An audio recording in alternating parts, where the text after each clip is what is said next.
तो दोस्तों, जैसा कि आप सभी लोग देख पा रहे हो, आज से हम नया फ्लटर का ट्यूटोरियल स्टार्ट करने वाले हैं। एक ट्रेनिंग वीडियो होगा और इसमें जो भी हम प्लेलिस्ट बनाएंगे फ्लटर का, तो फ्लटर का कौन सा प्लेलिस्ट है, उसमें फ्लटर का कौन सा वर्जन इस्तेमाल करने वाले हैं आज के डेट से, उसका भी इसमें वर्जन मेंशन होगा पहले से। ओके, तो चलो हम स्टार्ट करते हैं इस वीडियो को। तो फिर जब इसमें आ जाता है ऑथेंटिकेशन के अंदर, तो यहाँ पर देखो यूजर्स आएगा।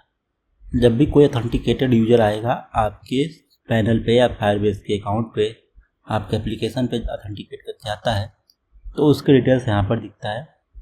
साइन इन मेथड में जैसे आप देखो किसी एप्लीकेशन पे लॉगिन करते वक्त, एप्लीकेशन के अंदर एंट्री करते वक्त अलग अलग मेथड होते हैं अंदर घुसने के। जैसे आप मोबाइल नंबर, OTP डालते हो, ईमेल आईडी या पासवर्ड डालते हो आप, या जीमेल का भी इस्तेमाल करते हो, तो गूगल का आ गया। एनोनिमस मतलब बहुत सारे में होता है, गेस्ट लॉगिन का ऑप्शन होता है तो एनोनिमस में जाता है। गेम सेंटर भी होता है, माइक्रोसॉफ्ट, ये सारे ऑप्शन हो सकते हैं आपके एप्लीकेशन के अंदर जाने का। अब जैसे कि हम मान लेते हैं फ़ोन का ऑथेंटिकेशन की बात करते हैं, इसको ऑन कर देते हैं तो सेव कर देते हैं। तो अब क्या होगा कि फ़ोन का जो ऑथेंटिकेशन होगा वो ऑन हो चुका है। तो अब हम क्या कर सकते हैं, इसकी कोडिंग करके अपने एप्लीकेशन में लगा सकते हैं फ़ोन ऑथेंटिकेशन। ऐसे ही कोई और प्रोवाइडर लेकर इसका इस्तेमाल करके आप कोई भी ऑथेंटिकेशन अपने एप्लीकेशन में लगा सकते हो जो इसमें अवेलेबल है। जो इसमें अवेलेबल नहीं है, आप कस्टम भी ऑथेंटिकेशन मेथड बना सकते हो अपने अकॉर्डिंग। उसका भी डॉक्यूमेंट इस पर मिल जाएगा फायरबेस के डॉक्यूमेंट पे। ओके, तो ये तो हो गया लॉगिन और लॉग आउट से रिलेटेड या ऑथेंटिकेशन से रिलेटेड। ठीक है, अब हम लोग आते हैं किसमें, डेटा कनेक्ट में आते हैं। तो देखो डेटा कनेक्ट क्या है, यहाँ पर ये PostgreSQL का एक सर्विस है। अगर आप कोई भी डेटा बेस आप बनाते हो अपने एप्लीकेशन में और PostgreSQL में लिखते हो उस डेटा को, तो अगर उसका सर्वर आपको मैनेज करना है और उससे रिलेटेड कोई भी ऑपरेशन आपको करनी है तो यहाँ से होगा। हम लोग क्या करेंगे, डॉक्यूमेंटेड डेटाबेस इस्तेमाल करेंगे, या बोले तो NoSQL इस्तेमाल करेंगे, जिसको बोलते हैं फायरस्टोर, जो कि SQL से थोड़ा सा हाई लेवल का है। उसका इस्तेमाल हम लोग करने वाले हैं। SQL हाई लेवल तो बहुत ज़्यादा नहीं बोल सकते, बट आज के समय में ये मॉडर्न डेटाबेस है, मतलब डॉक्यूमेंटेड डेटाबेस। तो ये काफ़ी आसान होता है समझना, करना और अदर मामलों में भी। तो डेटा कनेक्ट अभी के लिए बंद करते हैं। ठीक है,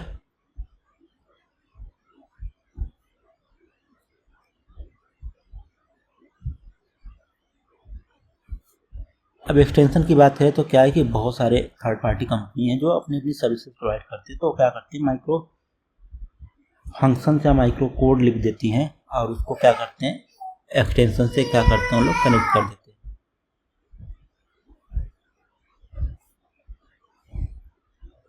तो जब वो एक्सटेंशन से कनेक्ट कर देते हैं तो क्या होता है कि उनकी सर्विसेज या उनसे रिलेटेड जो भी कोड होते हैं, जैसे कि मान लो सर्च से रिलेटेड कोई API है, जैसे यहाँ दिया है स्ट्रीम फायरस्टोर टू BigQuery, तो स्ट्रीम की जो भी सर्विस होगी BigQuery के साथ, तो फायरबेस के साथ मिलकर लोग क्या है, छोटा सा माइक्रो फंक्शन बना दिए जो इसके फायरबेस के मार्केट प्लेस पर डिप्लॉय कर दिया गया है। तो ये क्या है, आसानी से लोग इसका इस्तेमाल कर सकते हैं विदाउट बैकएंड या सर्वर साइड कोड लिखे। तो ये है इसका इस्तेमाल।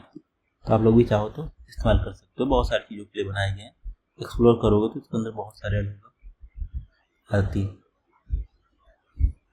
जैसे अलगोलिया के लिए बनाया गया, मेल भेजने के लिए बनाया गया है, डिलीट यूजर डेटा के लिए बनाया गया, रिसाइज इमेज के लिए बनाया गया, इस टाइप के लिए बनाया गया है। तो ऐसे बहुत सारे हैं, बहुत सारे अलग अलग काम के लिए बनाया गया, तो आप लोग देख सकते हैं।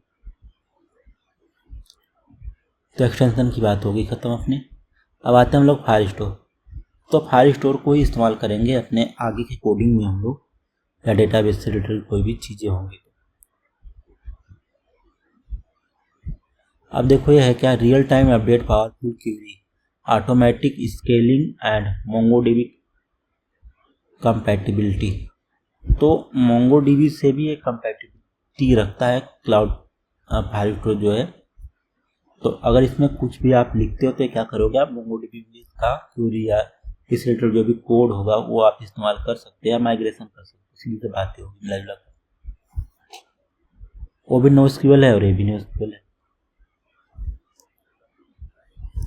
तो एक बार इसको हम लोग क्रिएट करते हैं। तो स्टैंडर्ड एडिशन ही इस्तेमाल करेंगे। तो इसमें क्या है, simple query engine with automatic indexing हर डॉक्यूमेंट अप टू 1 MB लेता है। Advance query engine with MongoDB compatibility for document up to 4 MB support MongoDB driver and tools only। तो देखो अब पहले क्या था, ये ऑप्शन नहीं आता था, पहले 1 MB ही आप इस्तेमाल कर सकते थे। तो बट आपके समझ क्या है, ये 4 MB पे आकर शिफ्ट कर दिया गया। तो आप चाहो तो आप 4 MB तक इस्तेमाल कर सकते हो पर डॉक्यूमेंट को। डॉक्यूमेंट क्या होता है इसके अंदर वो हम बाद में समझेंगे जब कोडिंग करेंगे और डेटाबेस का कहीं इस्तेमाल होगा तो वहाँ समझेंगे। अब नेक्स्ट स्टेप पे आ गए हम लोग। यहाँ पर कह रहा है कि डेटाबेस का जो लोकेशन है वो कहाँ पर रखना चाहते हो। तो इसमें अलग अलग क्या है, सर्वर है, इसमें कुछ कुछ रीजन दिया गया है और मल्टी रीजन का ऑप्शन है, सिंगल रीजन का ऑप्शन है। तो अलग अलग कंट्री में इसमें सर्वर बनाए गए हैं। तो आप जहाँ चाहो वहाँ पर रख सकते हो इसको। इसमें मुंबई, ताइवान, दिल्ली, बहुत जगह है जो कि शामिल है इसके अंदर। बट हम क्या करेंगे, जो डिफ़ॉल्ट आ रहा है यूनाइटेड स्टेट वहीं रखते हैं इस डेटा को। ठीक है। अब देखो इसमें एक चीज़ और दिया गया था, after you set this location you can not change it later. तो जहाँ रखना है अपना डेटा उस हिसाब से आप रख लेना, क्योंकि बाद में इसको आप चेंज नहीं कर पाओगे। ठीक है। अब कह रहा है कि 2 मोड में आप इसको चला सकते हो। पहला क्या है, प्रोडक्शन मोड, दूसरा क्या है, टेस्ट मोड। तो अभी हम इसको चाहेंगे कि हम टेस्ट मोड में चलाएं, जो कि सही रहेगा हमारे लिए। Okay. Request dot time less than time stamp dot date 24।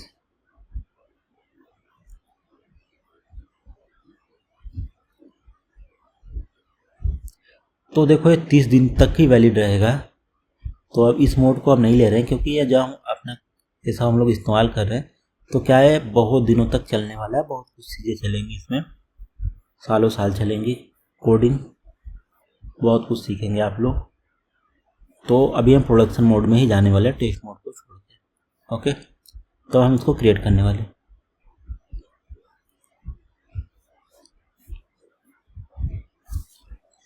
जब तक ये क्रिएट हो रहा है, इसमें थोड़ा बहुत समय लग रहा है, तब तक हम लोग अलग कोई सर्विस देखते हैं, उसको समझने की कोशिश करते हैं।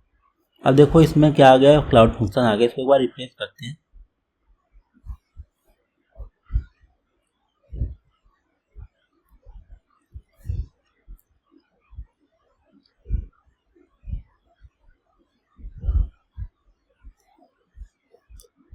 तो इसको हम रिफ्रेश कर चुके हैं अभी। हमें लगता है इंटरनेट का भी थोड़ा बहुत इशू है, तो हम इंटरनेट को भी थोड़ा भी चेंज करने वाले हैं। चलो, हमें लगता है इंटरनेट बिना चेंज के काम होगा अपना। तो अब इसमें फंक्शंस में क्या है, फंक्शंस में सब मिला जुला कर कहने की बात ये है कि जब भी आप फंक्शन इस्तेमाल करते हो तो मतलब माइक्रो फंक्शन जो सर्वर साइड कुछ कोड लिखे होते हैं, जो कि फ्रंट एंड पे नहीं होता है, बहुत सारी चीज़ें ऐसी होती हैं जो लोड लेती हैं या बहुत ज़्यादा टाइम लेकर वर्क करती हैं डेटाबेस के साथ यूजर साइड पे या फिर बैकएंड साइड पे। ऐसे कुछ कोड होते हैं या फिर थर्ड पार्टी API होती है, उनको हाइड करने के लिए या उनको सिक्योर करने के लिए भी हम लोग क्या करते हैं, सर्वर साइड कुछ कोड लिखते हैं। बट फायरबेस का जो बैकएंड है वो क्या है कि सर्वरलेस है। मतलब इसका जो सेटअप है, आप जब भी इसको स्टार्ट करोगे, इस पर कोई भी चीज़ डिप्लॉय करोगे तो ऑटोमेटिक सब कुछ सेटअप, कंटेनर जो सेट होना है कुबरनेट के साथ मिलके वो सब ऑटोमेटिक सेट हो जाता है। वो आपको करने की जरूरत नहीं होती, बट आपको तो कुछ कुछ कोड ही लिखने होते हैं जो आपको नेसेसरी या जरूरत है। तो इसमें अगर बैकएंड की बात करें तो यही इस्तेमाल करेंगे, वो फायरबेस की फंक्शन की ही इस्तेमाल करने वाले हैं, क्योंकि ये क्या है काफ़ी आसान होता है इस्तेमाल करने का और इसमें आसानी से आप सीख जाओगे करना। इसमें जावास्क्रिप्ट, टाइपस्क्रिप्ट एंड पाइथन का इस्तेमाल करके कोड किया जा सकता है। तो आगे जब भी हम लोग करेंगे तो करेंगे इसको। तो अभी इसके लिए इसको बंद करते हैं। तो अभी फिर से आते हैं वापस अपने क्लाउड फंक्शन पे, देखते हैं क्या रहा।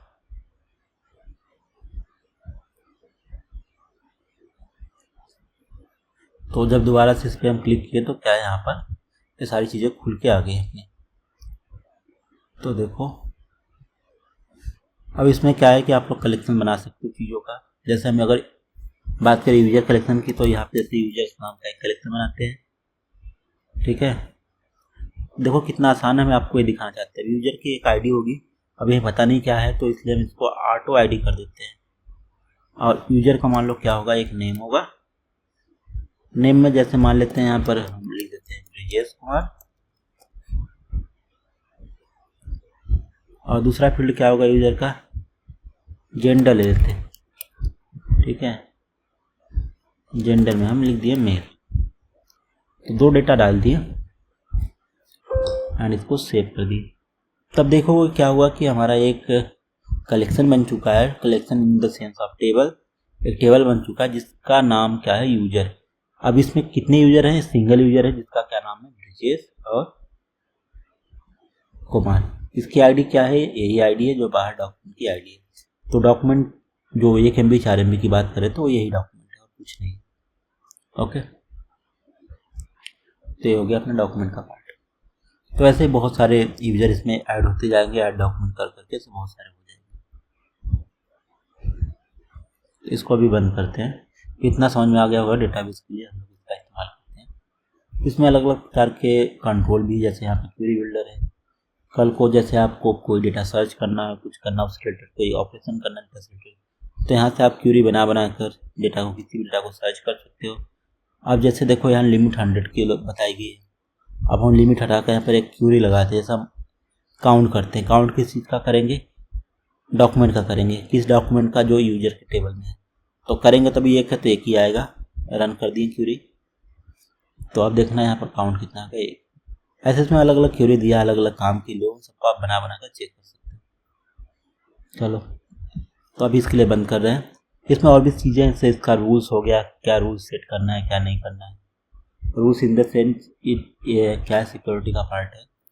जब हम लोग लाइव जाते हैं तो हम लोग क्या करते हैं, इस पर हर टेबल के लिए अपना एक रूल डिफाइन करते हैं, कौन सा डेटा किसके लिए है, कौन एक्सेस कर सकता है। उसके भी इसमें क्या करते हैं हम लोग, कुछ कोड लिखते हैं। और कोड किस लैंग्वेज में लिखते हैं, इसमें जो कोड का लैंग्वेज इस्तेमाल होता है वो है इससे रिलेटेड, मतलब YML रिलेटेड एक, मतलब YML होता है एक। फ्लटर में भी हम लोग इस्तेमाल करते हैं, इसमें भी करते हैं। तो एक तरीके का स्क्रिप्टिंग होता है, छोटा मोटा, ज़्यादा ऐसा कोई है नहीं, जो प्री डिफाइन होता है, किसी फॉर्मेट में लिखना होता है, उसी फॉर्मेट में क्या होता है, फायरबेस इसको सपोर्ट करता है। इससे ज़्यादा इसके अंदर कुछ है नहीं सिक्योरिटी में। और कहाँ पर क्या सिक्योरिटी कैसे लगता है, उनके फायरबेस के सिक्योरिटी वाले सेक्शन में मिल जाएगा आपको, फायरबेस के ऑफिशियल साइट पे, वहाँ से पढ़ सकते हो। या जब हम लोग प्रोजेक्ट बनाएंगे तो कभी सिक्योरिटी काम करेंगे तो वहाँ पर देखेंगे। अब आगे हम लोग होस्टिंग पे। तो होस्टिंग में लिखा हुआ है fast secure hosting for static website. Static मतलब आप ये बोल सकते हो कि ऐसा वेबसाइट जो सिंगल पेज का हो, या जो कंटेंट से रिलेटेड हो, जिसकी कंटेंट बार बार चेंज नहीं होती हो, या ऐसे भी वेबसाइट आप इस पर होस्ट कर सकते हो जिसमें क्या होता है कि कंटेंट चेंज हो रहा है, या डायनेमिक वेबसाइट वो भी होस्ट कर सकते हो, कोई इशू नहीं आता। बट जो ये वेबसाइट होस्टिंग सपोर्ट करता है वो JS का जो भी फ्रेमवर्क है उसी को सपोर्ट करता है, अदर कोई नहीं करता। जैसे Node.js का हो गया, तो उसमें अगर आप Next.js या React.js या Angular ऐसे किसी टेक्नोलॉजी में HTML ही डायरेक्ट बनाते हो तो ऐसे वेबसाइट को क्या करता है, सपोर्ट करता है। बट अगर ये PHP में लिखा हुआ है या किसी और लैंग्वेज में लिखा हुआ है जो JS को सपोर्ट प्रॉपर नहीं करता, तो उनके होस्टिंग को सपोर्ट डायरेक्ट नहीं करता है। उसके लिए आपको ऐप होस्टिंग का इस्तेमाल करना पड़ेगा, जो कि यहाँ ऊपर दिया है। तो ये है होस्टिंग का इसके अंदर। तो होस्टिंग कैसे करते हैं, उसके लिए भी जब भी हम लोग कोई एक वेब बनाएंगे कभी फ्यूचर में अपने एप्लीकेशन को प्ले स्टोर पर डालने के लिए, तो वहाँ पर देखेंगे। ओके, चलो।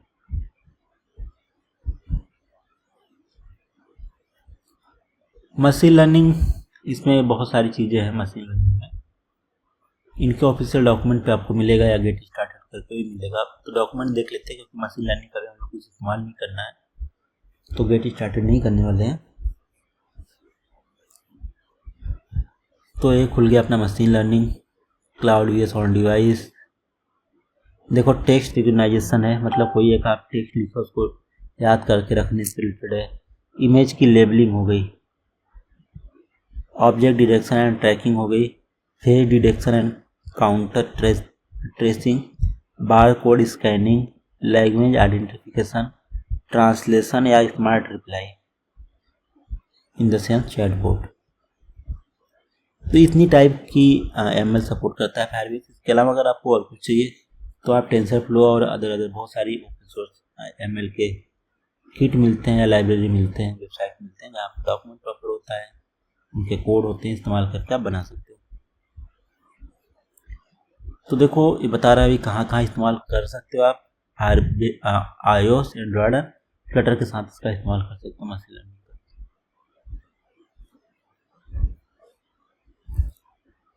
अब ये क्या है, मशीन लर्निंग है तो हो गया अपना, आपको बता दिया कहाँ कहाँ कैसे इस्तेमाल होता है। पढ़ लिए तो मतलब समझ लो बता लिए, क्योंकि अब इससे रिलेटेड आपको दिमाग लगाना पड़ेगा कहाँ कहाँ ऐसे सर्विसेज की जरूरत आपको पड़ेगी अपने एप्लीकेशन में जहाँ आप इसका इस्तेमाल कर सकते हो, या किसी अदर का भी कर सकते हो, जरूरी नहीं फायरबेस का ही करो।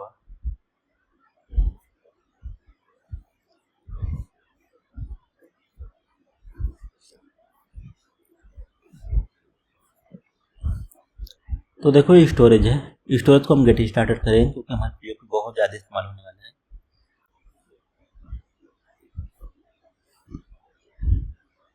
तो अभी क्या है कि हमारा टर्मिनल ओपन है, एक टर्मिनल बंद कर देते हैं, एक की जरूरत अपनी। तो अभी हम क्या है रूट फोल्डर में ब्रिजेस के अंदर, तो हम क्या करने वाले हैं यहाँ पर हम एक फोल्डर में जाएंगे CD और इसमें नाम लिखेंगे अपना ब्रिजेस, ठीक है, इसके अंदर है। अब हम लोग क्या करेंगे, फ्लटर का प्रोजेक्ट क्रिएट करने के लिए कमांड चलाएंगे फ्लटर क्रिएट और नाम लिखेंगे। अब यहाँ लिखेंगे फ्लटर ट्रेनिंग, ठीक है, फ्लटर ट्रेनिंग नाम से हम प्रोजेक्ट बना लिए। आइए इंटर कर देंगे। इंटर करते ही कुछ सेकेंडों में क्या होता है कि फ्लटर का एक नया प्रोजेक्ट क्रिएट हो जाता है। तो वेट करते हैं कुछ सेकेंड का जब तक कि ये प्रोजेक्ट क्रिएट नहीं होता। तो देखो यहाँ क्या है कि एप्पल का कुछ आइडियो ले रहा है क्योंकि हम मैकओएस इस्तेमाल कर रहे हैं, एंड प्रोजेक्ट को क्रिएट करना स्टार्ट कर दिया है।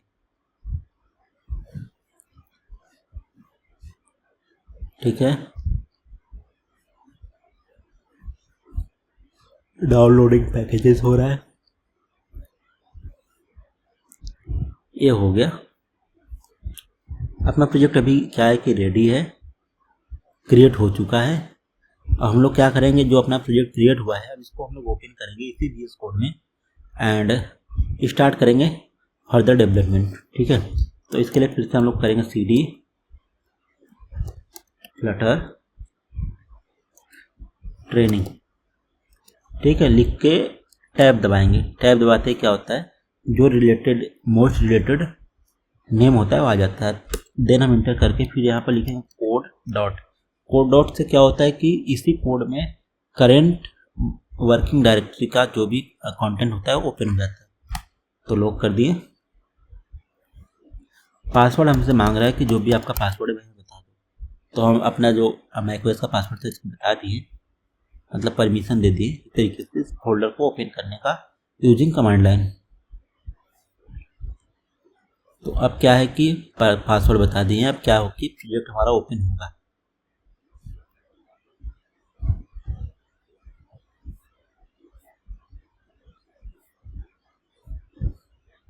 प्रोजेक्ट ओपन हुआ तो गया कहाँ भाई, ओ अभी हो रहा है।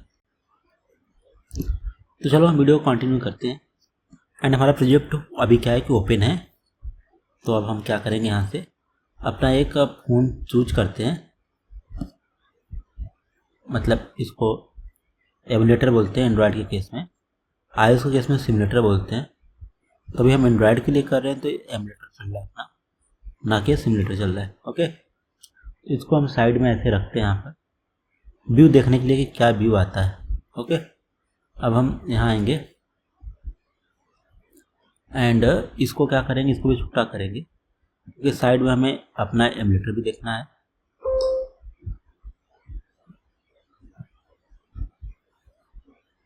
तो ये या हो गया अपना सही।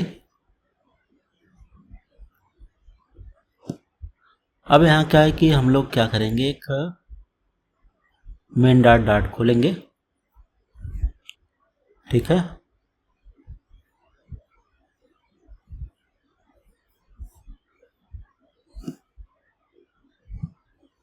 तो देखो मेन डॉट डॉट हम खोल दिए, बट इसका प्रीव्यू तक नहीं आ रहा है। रीजन बीइंग ये है कि इसमें जब हम OBS चला रहे हैं, मतलब स्क्रीन रिकॉर्डर जो हमारा OBS है, जब उसको चलाकर हम ये सारे काम कर रहे थे, क्या है बहुत ज़्यादा हैंग कर रहा है। रीजन क्या है हमें समझ नहीं आ रहा है। अब देखो कि एमुलेटर भी नहीं चला, हमारा फेल्ड आ गया। तो अब हम क्या करेंगे, इसको बंद करेंगे यहाँ से।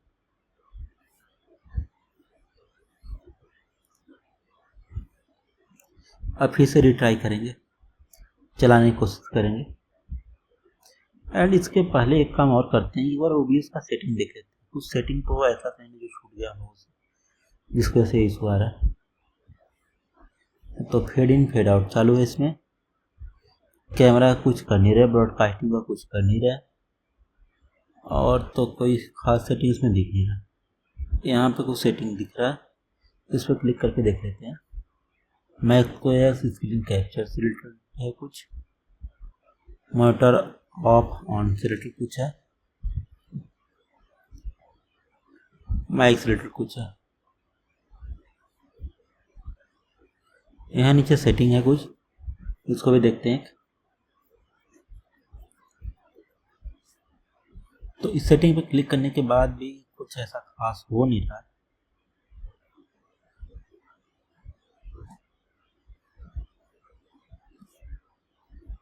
लो भी खुला है,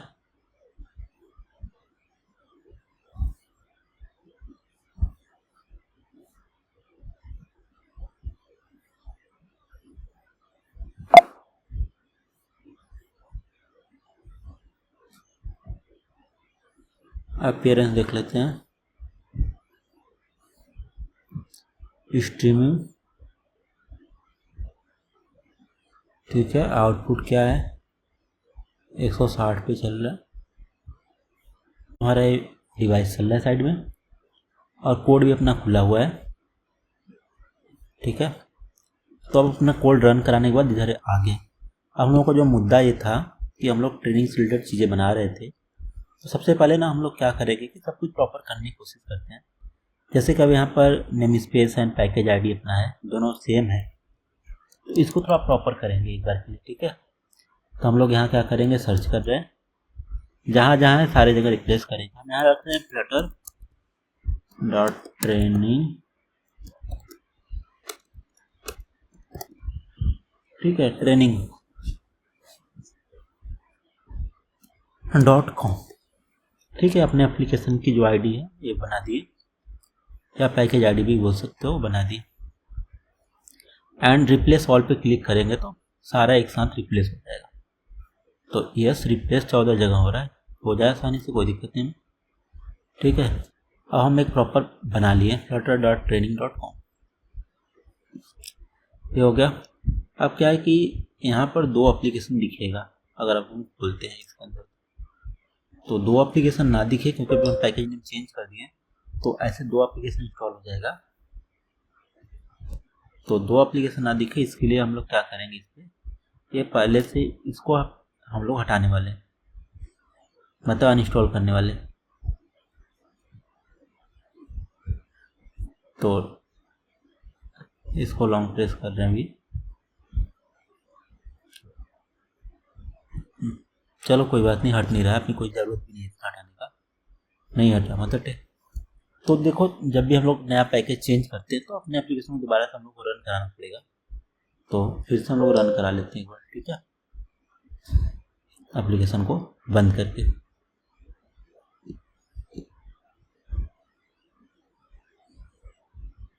तो एप्लीकेशन को हम स्टॉप कर दिए एंड फिर से हम लोग क्या कराएंगे, इसको रन कराएंगे।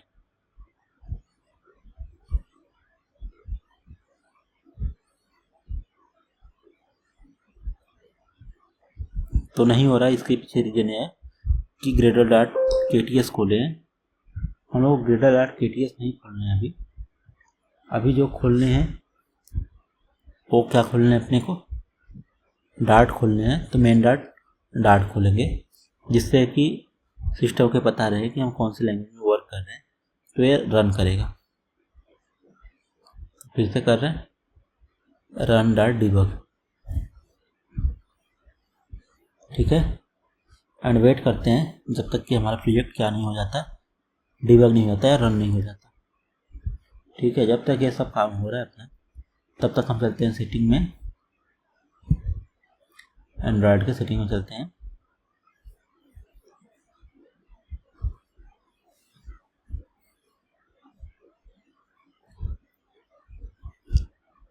तो देखो लैग कितना कर रहा है, हैंग इतना कर रहा है कि सेटिंग भी एंड्रॉयड का नहीं खुल पा रहा है। चलो एनीवे नहीं खुल रहा, क्या कर सकते हैं।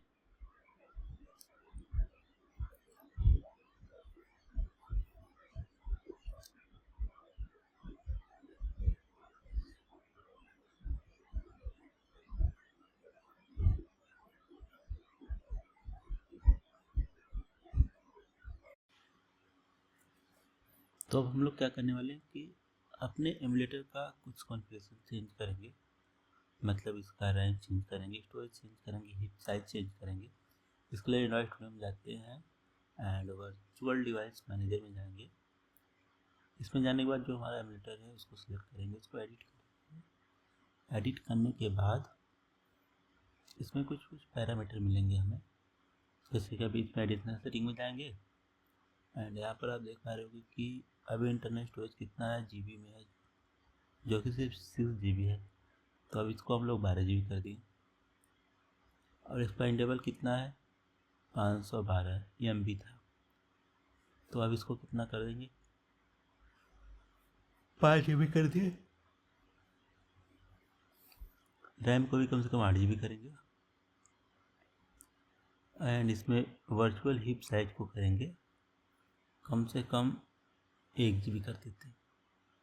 ओके, अब पहले से बेटर हो गया हमारे एमुलेटर का कॉन्फ़िगरेशन, जिससे कि हम लोग एंड्रॉयड लेते हैं अच्छी क्वालिटी का। ऐसे एमुलेटर भी थोड़े बहुत अच्छी क्वालिटी हो गए हैं। तो अब इसमें अगर हम लोग कोडिंग मतलब रन कराएंगे कोई भी एप्लीकेशन, तो थोड़ा कम क्रैश करेगा या फिर बंद होने की कोशिश करेगा।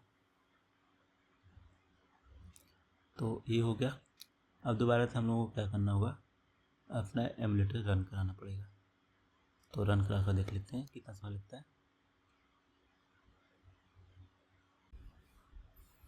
तो जैसा कि अभी हमारे टर्मिनल में कोई दूसरा अकाउंट लॉगिन है फायरबेस का, तो उसको पहले लॉग आउट करेंगे। इसके लिए लिखेंगे फायरबेस लॉग आउट, इंटर कर देंगे। जो ये लॉग आउट हो जाता है तो फिर दोबारा से हम लोग जो हमारा करेंट अकाउंट है उसको लॉगिन करने की कोशिश करेंगे, या फिर जो हमारा अभी करंट ईमेल है जिस पर हम प्रोजेक्ट बनाए हुए हैं ट्रेनिंग प्रोजेक्ट नाम से, उसको लॉगिन करेंगे। ओके, तो फिर से अब हम फायरबेस लॉगिन का कमांड चला दिए। चलाते ही ये कुछ परमिशन बोलेगा यस नो का, तो आपको यस कर देना है। तो वेट करते हैं जब तक कि ये बोलता नहीं है कुछ।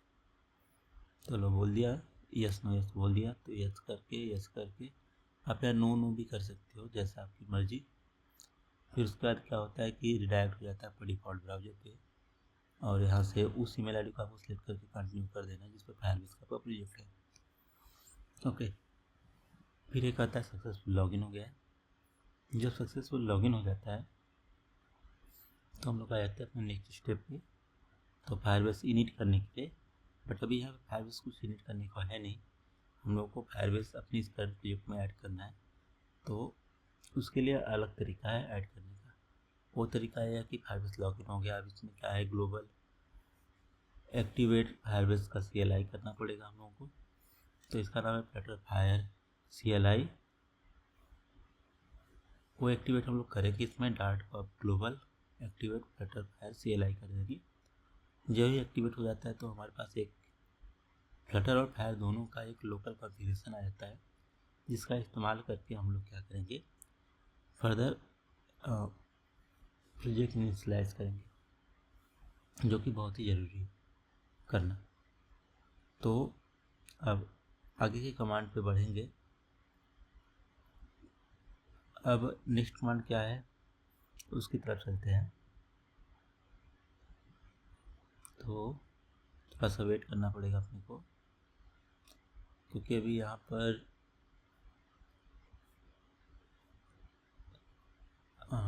एक नया टर्मिनल लेकर हम लोग क्या किए हैं, sudo npm install -g Firebase tools किए हैं। फायरबेस टूल्स, फायरबेस का बहुत सारा इस्तेमाल है अपने प्रोजेक्ट में या अदर प्रोजेक्ट में, तो इसमें ग्लोबल हम लोग इसको इंस्टॉल कर रहे हैं npm के साथ।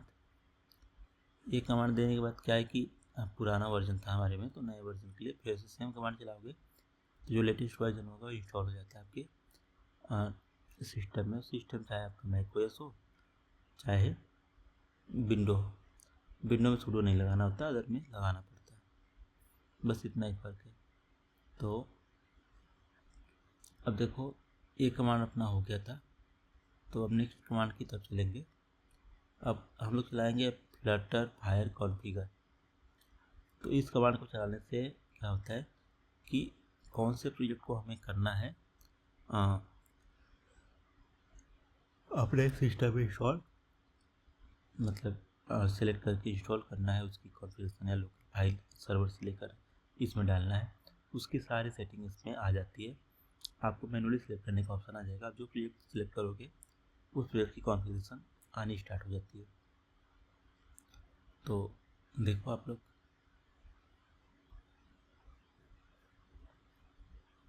तो ये हो रहा है। अब देखो यहाँ पर क्या हो रहा है कि बहुत सारे प्रोजेक्ट की नेम आ गए हैं यहाँ पर, बट हम लोगों को फ्लटर ट्रेनिंग वाला ही सिलेक्ट करना है। तो फ्लटर ट्रेनिंग वाला सिलेक्ट कर लिए हैं।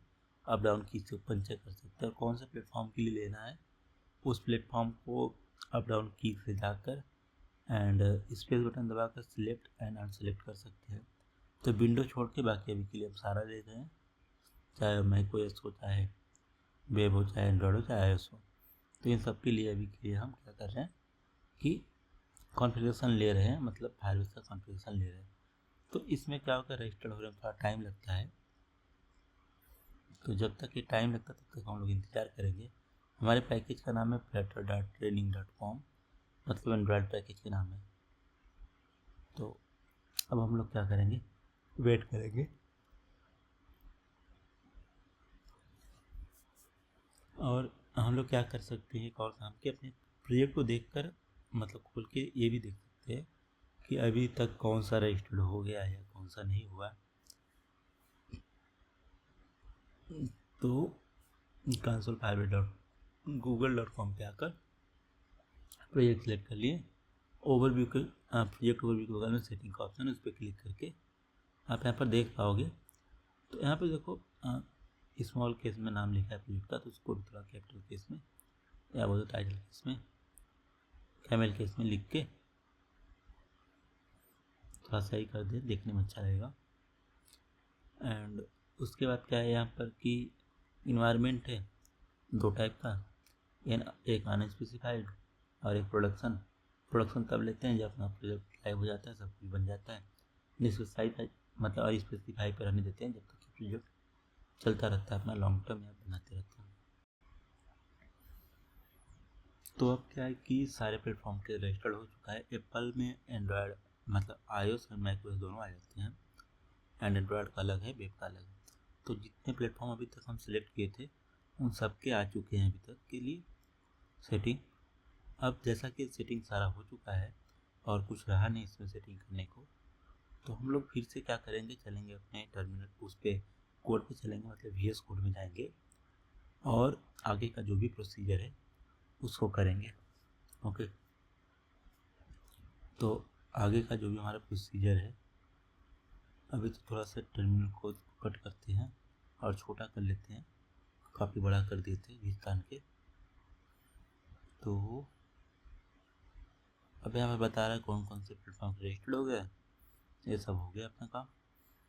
कुछ प्रॉब्लम दिख रहे हैं उनको सॉल्व करेंगे।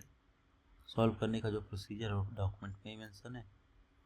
तो देखो फायरबेस ऑप्शंस, तो यहाँ पर देखो कुछ एरर आ रहा है, ड्यू टू फायरबेस कोर नाम का पैकेज है, उसको भी इंस्टॉल अपने को करना पड़ेगा। जब वो करेंगे तो सारा ऑटोमेटिक हट जाएगा या चला जाएगा। ठीक है, तो अब क्या है, iOS में भी देख सकते हो आप लोग कहाँ पर क्या सेटिंग मतलब आई हुई है, सर्वर से क्या फाइल आई हुई है। तो वो मिलता अपने को रनर में, तो Google service info dot P list नाम से है। तो ये फाइल आई है फायरबेस से। एंड्रॉयड में भी ऐसे ऐप के अंदर आता है गूगल सर्विस डॉट जेसन नाम से। तो ये है। वेब के केस में कुछ भी नहीं आता, तो वेब के केस में भी देखोगे तो कुछ दिखेगा नहीं। ठीक है, मैकओएस के केस में आता है, बट मैकओएस का भी हम लोग देख नहीं रहे हैं, बस कॉन्फ़िगरेशन कर दिए हैं। तो इतना ही है अभी के लिए मैकओएस से, तो और कुछ खास है नहीं मैकओएस का। तो अब जब ये सब अपना ओके है, तो एक दो चीज़ें और भी हैं जो थोड़ा सही करनी है। क्या है देखते हैं हम लोग। तो अभी यहाँ पर गिट इनिशियलाइज करेंगे, इसका ये रीज़न है इनिशियलाइज करने का गिट को, गिट इनिट लिख कर, कि जो भी हम लोग चेंजेस करेंगे फाइलों में वो हमें रिफ्लेक्ट होता रहेगा। तो अब जब नया फर्स्ट बार करते हो, जितनी भी फाइलें हैं आपकी वो सारे क्या होती है, एक बार दिखती है कि ये सारे फाइलें आप चेंज की हो, जो कि हम लोग किए, इसमें कोई तो राय नहीं है। तो ये हो गया। अब इसके बाद हम लोग क्या करेंगे, जब इनिशियलाइज हो जाता है अपना गिट, तो हम लोग करते हैं कुछ और नए नए चेंजेस, जैसे कि प्रॉपर नेम करेंगे। इसका नामकरण मतलब है तो, बट उतना मतलब जब डिफ़ॉल्ट क्रिएट होता है तो बहुत सारी चीज़ें प्रॉपर वर्क नहीं करती हैं, उन सब चीज़ों को भी हम लोग सही करेंगे। अब जैसे कि फाइल में आ जाते हैं एंड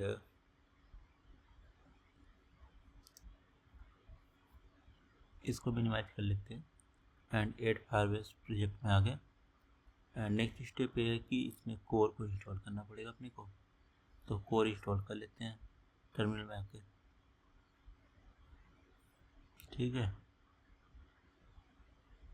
तो कोर के लिए दे दिए कमांड एंड इंटर कर दिए। अभी जब तक कोर अपना इंस्टॉल हो रहा है तब तक अब देखो, जब भी नया पैकेज हम लोग इंस्टॉल करते हैं, कोई भी पैकेज हो, तो दोबारा से हम लोग को प्रोजेक्ट को रन भी कराना पड़ता है। तो करंट में जो प्रोजेक्ट चल रहा होता है उसको बंद करके फिर से रन कराना होता है। अब जब फायरबेस का हम लोग सेटिंग करते हैं तो एक दो चीज़ें और भी इसमें डालनी पड़ती है अपने को। जैसे में ये वाली फाइल होगी जो मेन के अंदर डालनी होती है, मेन डॉट में जाकर, तो मेन डॉट खोज लेते हैं एक बार, लिब के अंदर आता है मेन डॉट एंड रन के ऊपर डालना होता है। तो अवेट है तो असिंक्रोनस बनाना होगा मेन को, तो असिंक लिख देते हैं मेन फंक्शन को। तो ये हो गया। अब इसको क्या होगा, इंपोर्ट करना पड़ेगा, तो इंपोर्ट कर दिए फायरबेस कोर को। तो अब क्या है कि जो भी चेंजेज है गिट पे, ये गिट का सिंबल है, इस पे आकर हम लोग एक मैसेज देंगे कुछ भी, जैसे यहाँ पर दे रहे हैं हम अपडेटेड, एंड देन इसको क्या करेंगे, कमिट कर देंगे। तो कमिट करने से क्या होगा कि चेंजेस लोकल में से हट के गिट के लिए तैयार हो जाएगा जाने के लिए अपना गिटहब पे। बट हम लोग गिटहब पे पुश नहीं कर रहे हैं, बस कमिट करके छोड़ रहे हैं। तो आगे के जो भी चेंजेस करेंगे हमें रिफ्लेक्ट होता रहेगा। अब देखो क्या है कि मेन के अंदर हम लोग हैं और प्रोजेक्ट को दोबारा से रीरन करना था, तो आपको बोले ही थे कि रीरन करना होता है। तो इसके पहले हम लोग क्या करते हैं, थोड़ा जो इसका नक्शा बिगड़ा हुआ है बना देते हैं, सही कर देते हैं।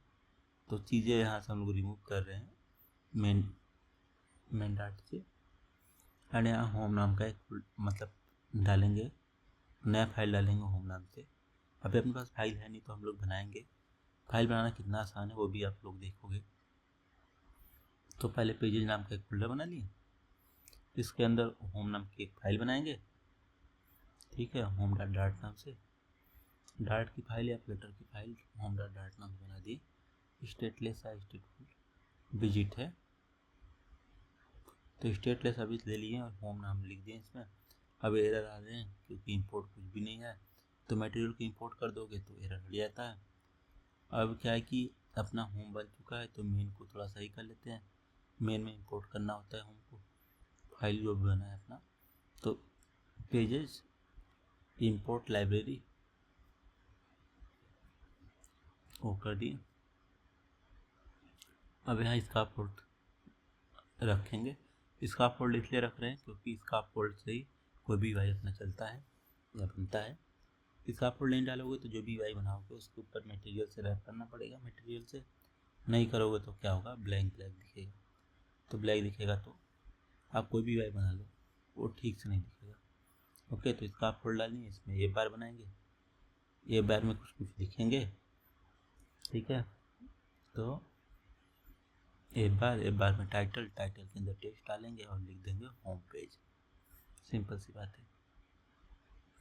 तो चलो, दरअसल हम लोग काम जल्दी कर रहे हैं, बोल जल्दी रहे हैं, बट क्या है इसमें कि रिकॉर्डर है वो थोड़ा स्लो काम कर रहा है, मतलब वो भी अपना इनकोडिंग कर रहा है, इसमें थोड़ा सा टाइम ले रहा है। तो थोड़ा बहुत आवाज़ आगे पीछे हो सकता है, बट आप रिलेट करते जाओ चीज़ों को, वो ठीक रहेगा। तो होम पेज अपना रेडी है। अब इसके बाद क्या क्या चेंजेस बचे हैं वो भी हम लोग करेंगे। ओके, तो देखते हैं। अब प्रोजेक्ट को रन कराए थे, अब हम लोग जाते हैं एंड्रॉयड के अंदर, ऐप के अंदर SRC को ओपन करेंगे। इसमें मेन में जाएंगे, एंड्रॉयड manifest.xml में जाएंगे। यहाँ पर जो लेबल है, अभी लेबल बिगड़ा हुआ आ रहा है, फ्लटर ट्रेनिंग लिखा है, तो इसको प्रॉपर लिखेंगे। फ्लटर कैपिटल मतलब वही कैमल केस आ गया, फ्लटर ट्रेनिंग लिख देंगे। तो अब ऐसे ही हो गया। एक जगह और चेंज करना होगा, pub.yml में, वहाँ भी चलते करते pubspec.yaml, इस पर भी आएंगे। तो नेम को छोड़कर डिस्क्रिप्शन को सही करेंगे। नेम नहीं करते क्योंकि नेम क्या होता है, बहुत जगह इस्तेमाल होता है आपके कोड में, तो नहीं करते हैं, बाकी चीज़ें कर सकते हैं।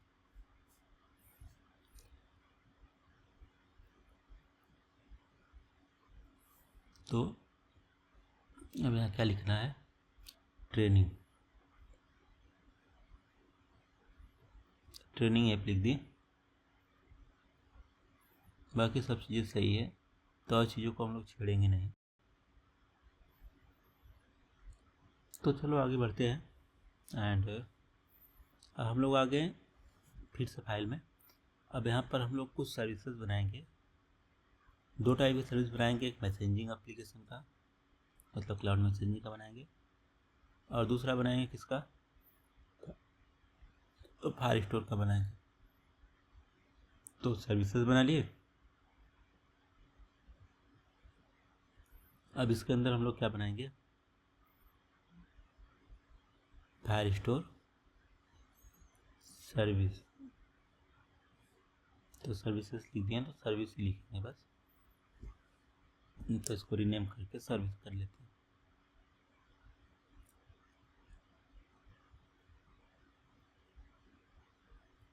ठीक है।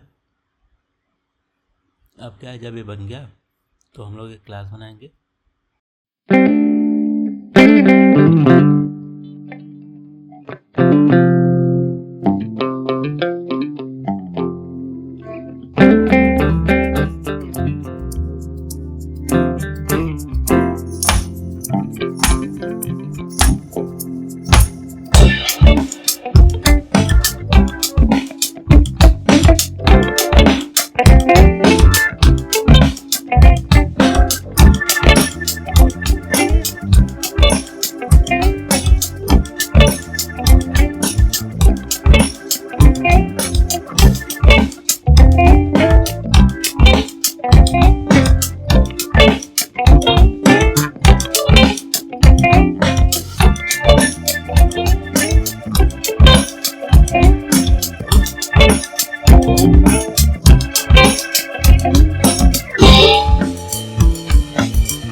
तो जैसा कि हम लोग आप एंड्रॉयड की सेटिंग कर रहे थे, तो एंड्रॉयड की सेटिंग में यहाँ पर देखो कुछ चीज़ें लिखी on disable entities collection for FCM auto initialisation you must disable both by adding metadata value to your Android. तो अगर एनालिटिक्स से रिलेटेड चीज़ें आप डिसेबल करना चाहते हो तो ये डाल सकते हो, और ये डालना पड़ेगा आपको ऑटो इनिशियलाइजेशन प्रिवेंशन के लिए, किसमें, iOS के सेटिंग में। तो ये सब की अभी ज़रूरत है नहीं अपने को, ठीक है। Set auto initialise enable re enable FCM auto initialise at run time, enable auto specific app instance to call set auto init enable. तो ये भी कर सकते हो ज़रूरत हो तो, अभी ऐसा कुछ ज़रूरत नहीं है चीज़ें का, तो कम चीज़ें हम लोग करेंगे सेटिंग में, ज़्यादा कुछ करने वाले नहीं है। हम लोग जो कर रहे थे मेन क्या कर रहे थे, एफसीएम टोकन ले रहे थे। तो एफसीएम टोकन ले रहे थे, इसके लिए यहाँ पर क्या था, इंस्टांस पहले से बनाया था तो बार बार इंस्टांस में जरूरत थी नहीं, तो मैसेजिंग यहाँ तक देंगे, और यहाँ भी सेम ऑप्शन है अपने पास, तो यहाँ भी मैसेजिंग करेंगे। अब हम लोग क्या करने वाले, एफसीएम लेने वाले हैं। एफसीएम लेकर एफसीएम को हम लोग मतलब सेव करने वाले हैं कहाँ पर, फाइल स्टोरेज के अंदर, मतलब फाइल स्टोरेज। तो अभी हम ये बोलते हैं इसको कि भाई एफसीएम हमें दे दो, देने के बाद हम अपने क्या करेंगे, फाइल स्टोरेज में सेव कराएंगे। तो पहले एफसीएम निकाल लेते हैं, तो यहाँ पर लिख देते हैं फाइनल क्या लिखेंगे, FCM token equal to await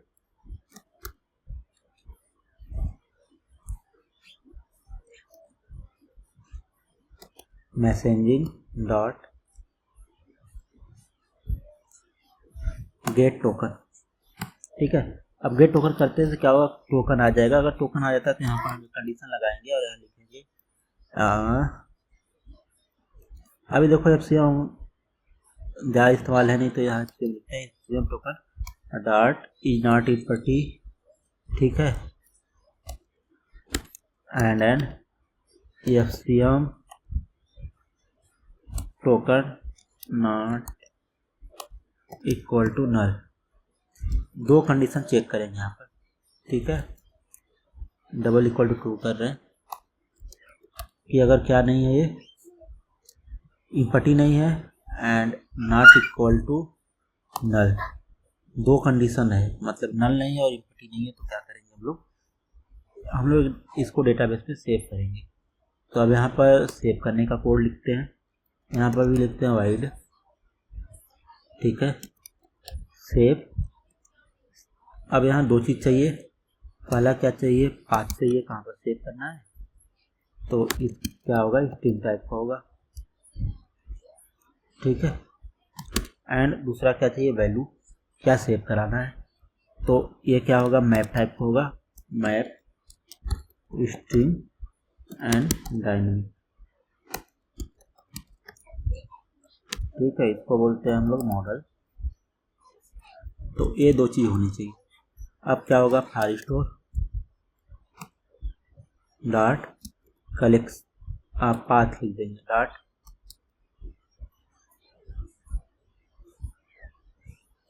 collection path में पाथ रख देंगे, ठीक है, पाथ डॉट क्या करेंगे, इसको हम लोग इसमें डेटा ऐड करेंगे किसी का, मॉडल का, ठीक है। तो ऐड करा दिए। अब इसका रिस्पॉन्स कुछ भी हो सकता है, हो भी सकता है, नहीं भी हो सकता है, कुछ भी हो सकता है। तो अभी यहाँ फिर से हम लोग असीम कराएंगे, क्योंकि तुरंत ये काम नहीं करेगा, एंड अवेट भी कराएंगे यहाँ पर, तो होने में कुछ तो कुछ समय लगेगा। अब अगर चाहते हैं रिटर्न टाइप का हो, तो आप यहाँ भी रिटर्न लिख सकते हो, रिटर्न। अब रिटर्न करोगे तो देखो क्या करना होगा, इस पर आओगे, रिप्लेस करोगे, तो इस टाइप से कुछ बन जाएगा।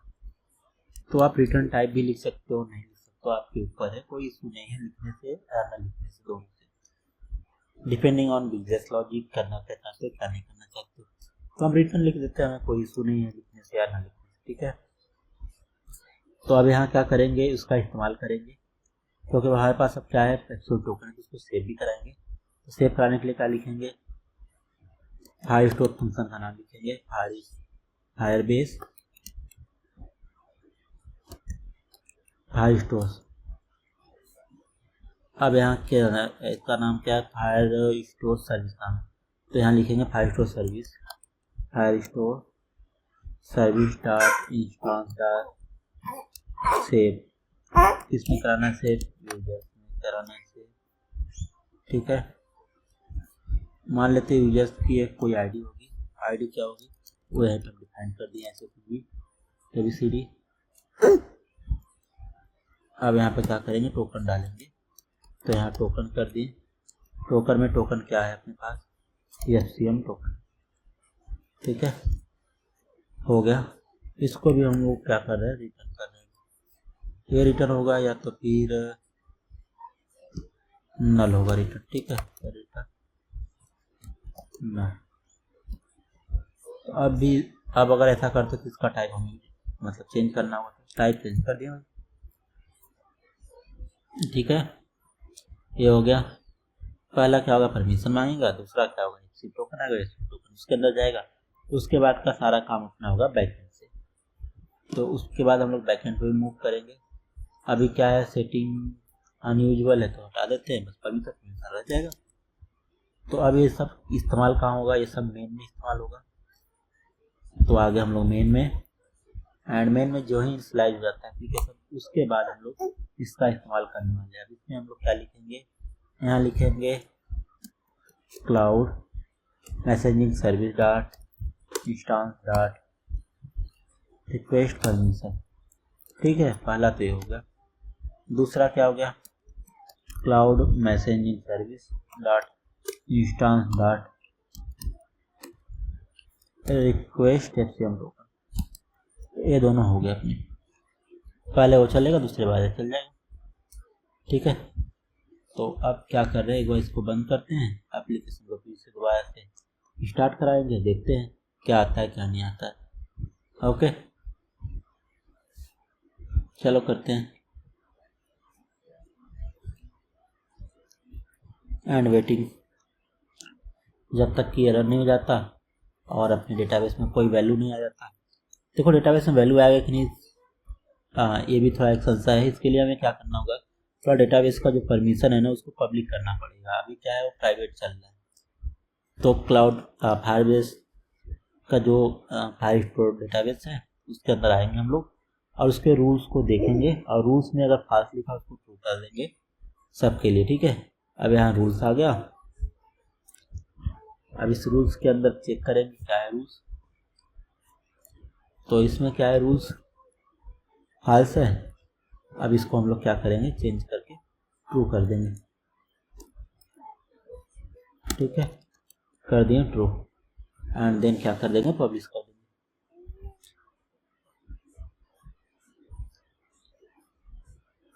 तो अभी क्या है, पब्लिश हो गया, बट ये सिक्योर नहीं है अभी के लिए।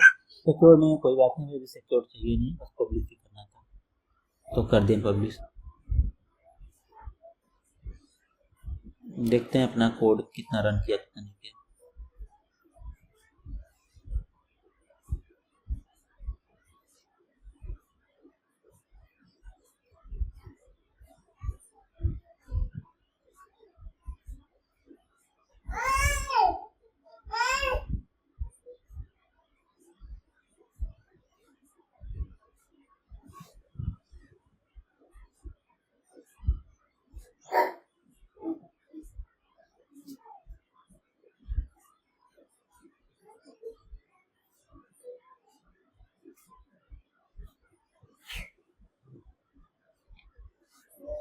हम लोग वेट करेंगे जब तक कि अपना प्रोजेक्ट रन नहीं कर जाता।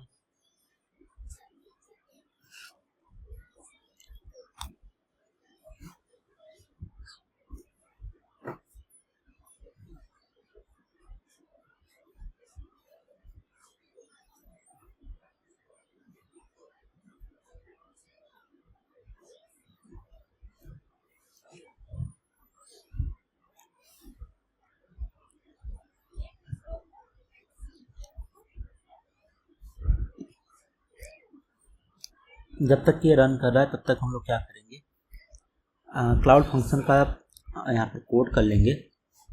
जिसका इस्तेमाल हम लोग करने वाले हैं।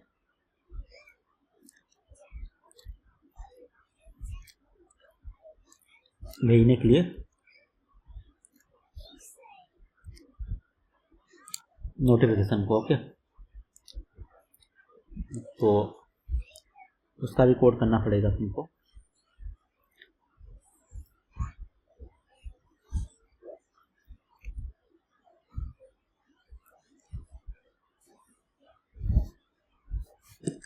तो इसके लिए हम लोग क्या करेंगे, जब तक कि अभी टर्मिनल अपना रेडी नहीं है, अदरवाइज के लिए तब तक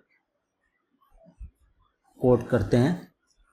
बैकएंड जो भी सर्वरलेस बैकएंड अपना बनना है उसकी कोडिंग करेंगे। तो अभी ये रन हो रहा है, अभी टाइम पता नहीं कितना लगेगा। इसमें दिक्कत ये हो रहा है कि दो काम हो रहे हैं जो दोनों बहुत ही हैवी वर्क है। पहला वीडियो रिकॉर्डिंग हो रहा है, दूसरा क्या है कि कोडिंग हो रहा है और डिबगिंग हो रहा है। डिबगिंग सबसे हैवी वर्क होता है कोडिंग टर्म में। ठीक है, तो अभी हम लिखेंगे फायरबेस इनिट। ओके, तो फायरबेस इनिट लिख दिए।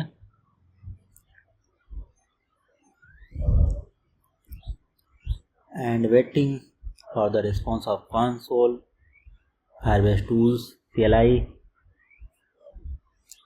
Once they responded and like showing लो अभी आ गया अपने पास।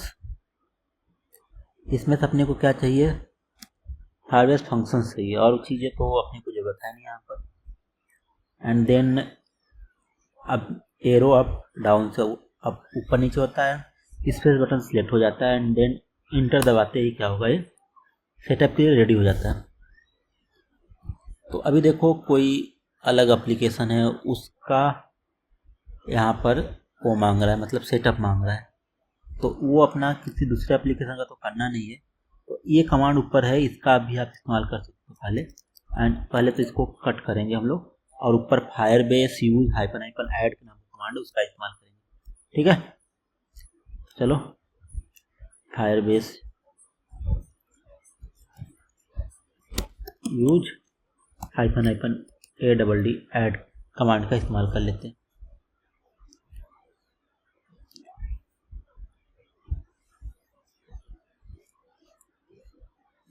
एंड एक बार हम लोग जेसन को भी चेक कर लेते हैं। जेसन तो सही है ना, जेसन ठीक है, बट पता नहीं क्यों ये ओल्ड पा रहा है फंक्शन का। तो कोई बात नहीं, इसको हम लोग सही कर लेंगे। ओल्ड पा रहा है तो कोई बात नहीं। फायरबेस यूज --- लिख दिए हैं। जो ही रिस्पॉन्ड आएगा हम लोग आएगा काम करने वाले हैं। ठीक है, आ गया। तो सिंपल सी बात है, हम लोग फिर वही काम करेंगे जो पहले किए थे। लेटर ट्रेनिंग सिलेक्ट कर लिए एंड करा what use to project staging कर लो, इंटर।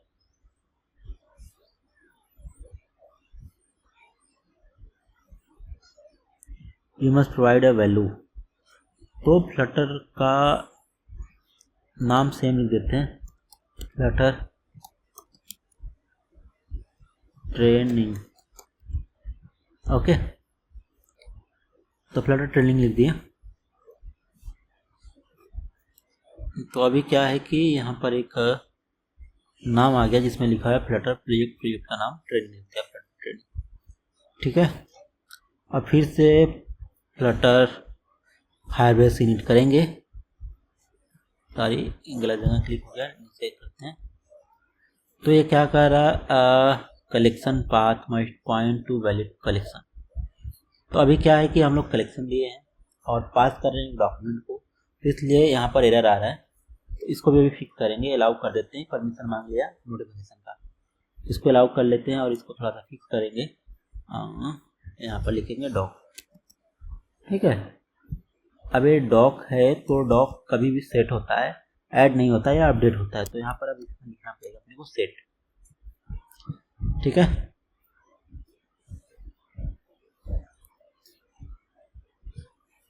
फिक्स करते हैं। कुछ तो बता रहा है रिप्लेस करने को, वाइट टाइप का होगा, ये हमेशा कह रहा है। तो वाइट टाइप कर लेते हैं, अपना क्या जा रहा है। एंड यहाँ भी करना होगा अपने को फिक्स। यहाँ भी सेम रिप्लेस होगा, फ्यूचर वाइट टाइप हो जाएगा, हो गया। और इसके अंदर क्या इशू आ रहा है, मेक नल, 2 बार फ्यूचर तो होना नहीं चाहिए, सिंगल फ्यूचर होना चाहिए। अभी रिटर्न करके कुछ फ़ायदा है नहीं इधर, तो रिटर्न को हटा लेते हैं। रिटर्न तब करते हैं जब कोई वैल्यू अपने को लिसन करना होता है, तो फ्यूचर में काम होगा, बस इतना पता है। तो कुछ लिसन तो करना नहीं इस पर, सीधे वैल्यू सेट करना है। तो रिटर्न वहाँ से हटा दिए, यहाँ तक सेट कर लिए, एंड देन इसको फिर से रिफ्रेश कर देंगे, एंड इस कमांड को चला देते हैं इनिट का, हार्वेस्ट इनिट, जिससे कि अपना इनिट होगा। ये वेट करते हैं भाई जब तक कि ये वर्क ना करे प्रॉपर।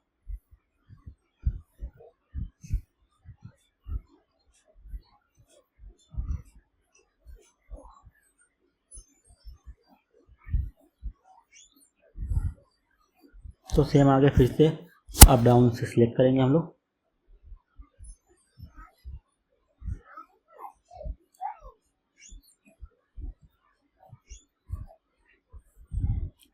ठीक है।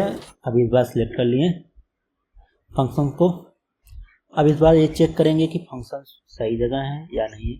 अभी देखो यहाँ पर कोड में क्या है, डिबग का एक ऑप्शन भी आ रहा है, तो इसको भी हम लोग बंद करेंगे। इसको बंद करने का सिंपल तरीका है, मेन में आप जाओ, एंड इस मेन में आपको क्या करना है, ये देखो यहाँ पर फ्लटर डेमो भी लिखा है, तो इसको का भी नाम सही कर देते हैं, फ्लटर ट्रेनिंग, ठीक है।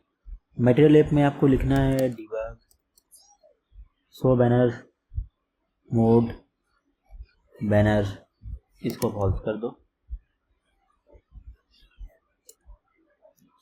तो ठीक है, ये अभी चला जाएगा। एक बार कर लेते हैं कि हॉट रिसेट, हॉट लोडिंग हो रहा है, हॉट रिस्टार्टिंग भी हो रहा है, देखते हैं। अब यहाँ कह रहा है कौन सी लैंग्वेज आपको करनी है फंक्शन को सेट, तो चलो यहाँ से लैंग्वेज भी टॉगल कर लेते हैं। तो ये भी सेम ऑप्शन है, अप डाउन बटन से आप कर सकते हो। टाइप स्क्रिप्ट पे हम काम करने वाले हैं, टाइप स्क्रिप्ट खोल के इंटर दबा देते हैं। ये कह रहा है ईएस लिंक आपको चाहिए कि नहीं चाहिए, आपको सजेस्ट हम ये करेंगे कि ईएस लिंक आप अभी बना लो, क्योंकि आप थोड़ा सा मैनेज भी कहीं इसमें क्रिएट करोगे तो क्या होगा, ये प्रॉपर वर्क नहीं करेगा। तो नो करते, यस नहीं बोलते हैं। एंड कह रहा है एनपीएम नाउ यस या नो, तो एनपीएम तो चाहिए, यस कर देते हैं।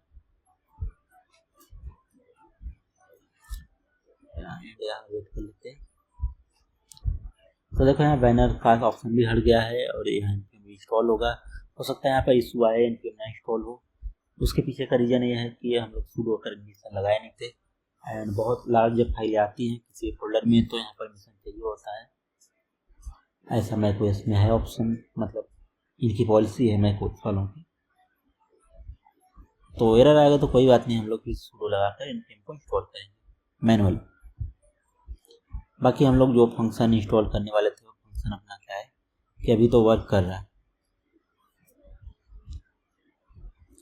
तो आप देखो ये फंक्शंस रहा, फंक्शंस के अंदर एसआरसी बन गया, एसआरसी का इंडेक्स बन गया, इंडेक्स टीएस बन गया, और इसमें बहुत सारी कॉन्फ़िगरेशन ऑटोमेटिक ऐड कर दी गई हैं, जो कि अपने को ज़रूरत थी नहीं, वो भी ऐड कर दी गई। तो हम लोग क्या करेंगे, सबसे पहले इन सब चीज़ों को ऐसे करेंगे, हटाएंगे और अपने हिसाब से चीज़ें ऐड करेंगे क्लाउड फंक्शन के लिए। ओके, तो अब हम लोग क्या इसमें लिखने वाले हैं, 2-3 चीज़ें करेंगे जो कि बहुत मस्त है। पहला क्या करेंगे, इसमें ग्लोबल ऑप्शन सेट करेंगे, जिसमें रीजन भी हम लोग सेट कर सकते हैं, और इंस्टांस बता सकते हैं कितना इंस्टांस एक बार में वर्क करेगा। देखो जो इशू आना था वो आ चुका है, तो पहले हम लोग इसको ठीक करते हैं, sudo फंक्शन लिखते हैं, एंड sudo npm इंस्टॉल लिख देते हैं। तो अभी क्या है, npm हमारा इंस्टॉल हो जाएगा तुरंत जल्दी से। इसके लिए पासवर्ड मांगेंगे हमसे, sudo लगाने का मतलब होता है सुपर एडमिन का पासवर्ड इसको चाहिए होता है, ठीक है। तो ये हो जाएगा अपना आसानी से। अभी इसके पहले हम लोग क्या करने वाले थे, इसमें हम लोग क्या करने वाले थे, set glo global option dot set global options. ठीक है, अब ये क्या है, इसमें अलग अलग टाइप के वैल्यू आप डाल सकते हो यूजिंग की एंड की का वैल्यू। तो अभी हम लोग जो सेट करने वाले इसमें करने वाले हैं अब इसमें करने वाले क्या है, मैक्स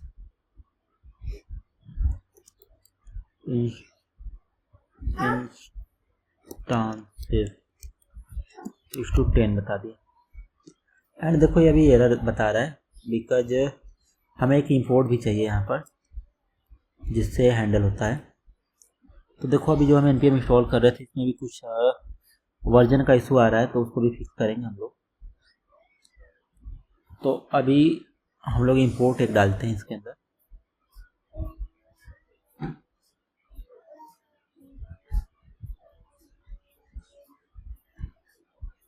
अब इंपोर्ट क्या होगा अपना, import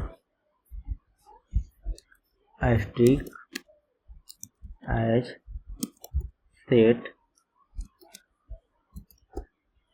global option फ्रॉम। ये कहाँ से आएगा, ये फायरबेस की फंक्शन से आएगा और ये फायरबेस फंक्शन नंबर 2 से आएगा। तो यहाँ लिखेंगे फायरबेस, ठीक है, फायरबेस फंक्शन वर्जन 2 लिखेंगे, ठीक है, v2। तो अब क्या है, ये हो गया सही।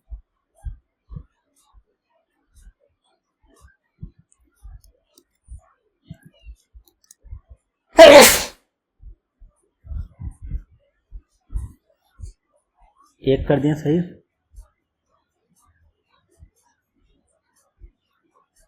इसमें देखो अभी एरर इसलिए आ रहा है क्योंकि इसमें कुछ मॉडल होंगे जो इसमें भी इंपोर्ट नहीं हुए होंगे या हैंडल नहीं कर पा रहेंगे, इसलिए ऐसा एरर दिख रहा है। बट ये वास्तव में कोई एक फिक्स या कांस्टेंट एरर है नहीं।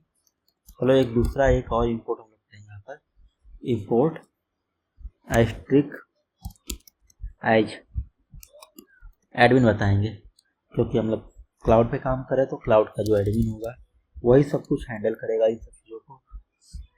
तो ये क्या होगा, फायरबेस एडमिन, ठीक है। अब एडमिन है तो एडमिन इनिशियलाइज भी होना चाहिए।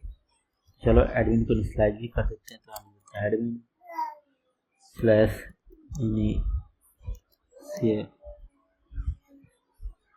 इनिशियलाइज,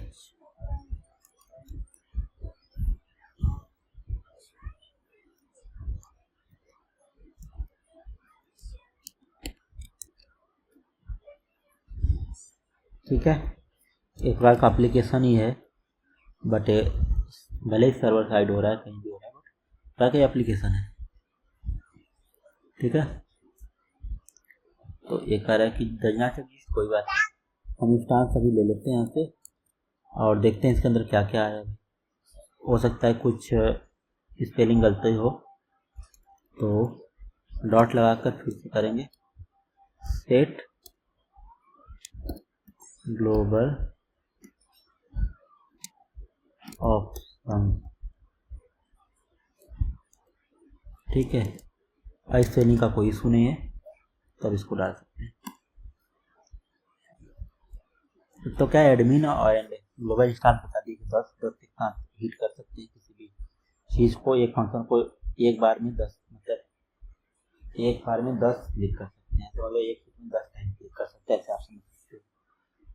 तो अभी इसमें हम लोग करने क्या वाले हैं, मैसेजिंग से रिलेटेड कोई काम करने वाले। तो यहाँ पर हम लिख भी देते हैं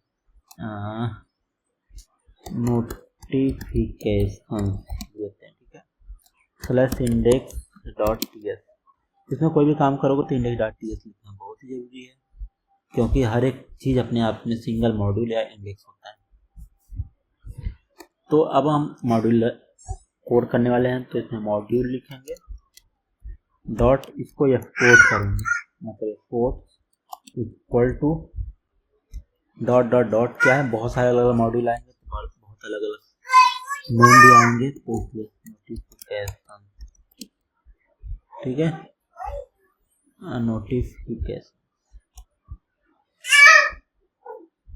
नोटिफिकेशन एरर आने का ये रीजन है क्योंकि अभी यहाँ पर इसको इंपोर्ट नहीं किया है, तो इंपोर्ट, ठीक है, एज नोटिफिकेशन,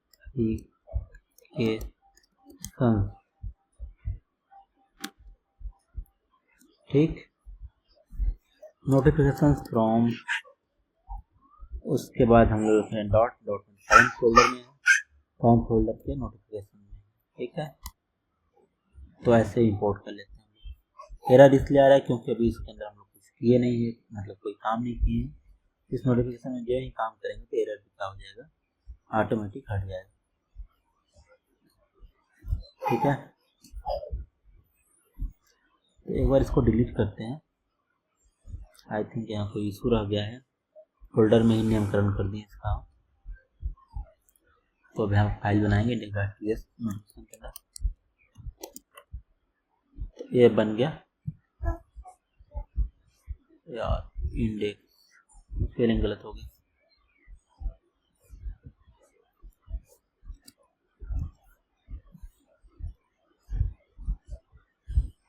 ठीक है। अब यहाँ हम लोग लिखेंगे nvm use node 22। इससे क्या है कि नोड का वर्जन हम लोग चेंज कर रहे हैं, एंड आफ्टर दैट फिर से npm एक बार इंस्टॉल करेंगे इसमें। हालांकि npm इंस्टॉल है बट वर्जन नंबर 20 इंस्टॉल हो गया इसके अंदर, तो अब यार नोड 22 हो npm वर्जन 10 इंस्टॉल हो रहा है, तो फिर से सेम ऑप्शन है sudo npm इंस्टॉल करेंगे, फंक्शंस के अंदर है तो फिर पास में पासवर्ड दे देंगे एंड क्या देने इंस्टॉल हो जाएगा।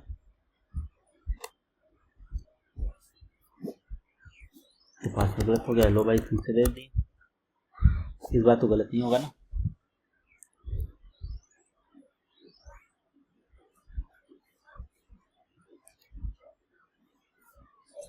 तो देखो पासवर्ड दोबारा दे दिया तो npm फिर से इंस्टॉल होगा। अब फर्दर जब भी हम लोग कोई थर्ड पार्टी पैकेजेस में इंस्टॉल करेंगे तभी हमें npm इंस्टॉल करने की जरूरत पड़ेगी, अदरवाइज नहीं पड़ेगी। तो उसको समझते हुए ही हम लोग इसमें आगे का वर्क करेंगे या नहीं करेंगे, ठीक है। तो अभी तक की चीज़ें बहुत ही स्मूथ है और सही है भी, कोई इशू नहीं है। तो अब हम लोग कुछ और कोडिंग करने की कोशिश करेंगे। अब इस फोल्डर में हम लोग आएंगे, इस फाइल में आएंगे जिसमें अभी कोई विशेष वर्क किए नहीं हम लोग, तो इसमें आएंगे नोटिफिकेशन की चीज़ें हम लोग इसमें करने की कोशिश करेंगे, ओके। तो अब नोटिफिकेशन का कोड करने के लिए हम लोग थोड़ा बहुत हेल्प लेंगे डॉक्यूमेंट का, जिससे कि आपको कोई इशू ना हो। सेंड मैसेज टू डिवाइस, ठीक है, क्लाउड मैसेजिंग, एंड यहाँ लिखा है send message to device, send a message via use admin SDK. तो अब एडमिन एसडीके का इस्तेमाल करके हम लोग मैसेज कैसे सेंड करना है उसका कोड यहाँ पर करने वाले हैं, ठीक है। तो इसमें जो सही कोडिंग है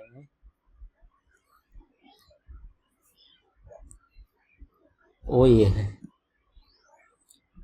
ठीक है। इस्तेमाल करते हैं एक बार, देखते हैं क्या रिक्वायर्ड होता है। अब ठीक, गेट मैसेज चाहिए, मैसेज रजिस्ट्रेशन टोकन भी अपने को चाहिए इस मैसेज को भेजने के लिए। तो अभी हम लोग एक ट्रिगर सेट करने वाले हैं, मतलब एक हमारे पास ये बोल सकते हैं कि ये कलेक्शन होगा जिसमें हम लोग टाइटल एंड बॉडी डालेंगे एंड देन उसके ऑन क्रिएट पे क्या होगा, मैसेज ऑटोमेटिक इसके अंदर आ जाएगा। ऐसा कुछ कोड करने वाले हैं हम लोग। तो अब हम लोग चाहिए फाइल स्टोर का ट्रिगर चाहिए, तो हम लोग ट्रिगर चलाएंगे। ट्रिगर किस बात का, ऑन क्रिएट का। ट्रिगर चलाएंगे।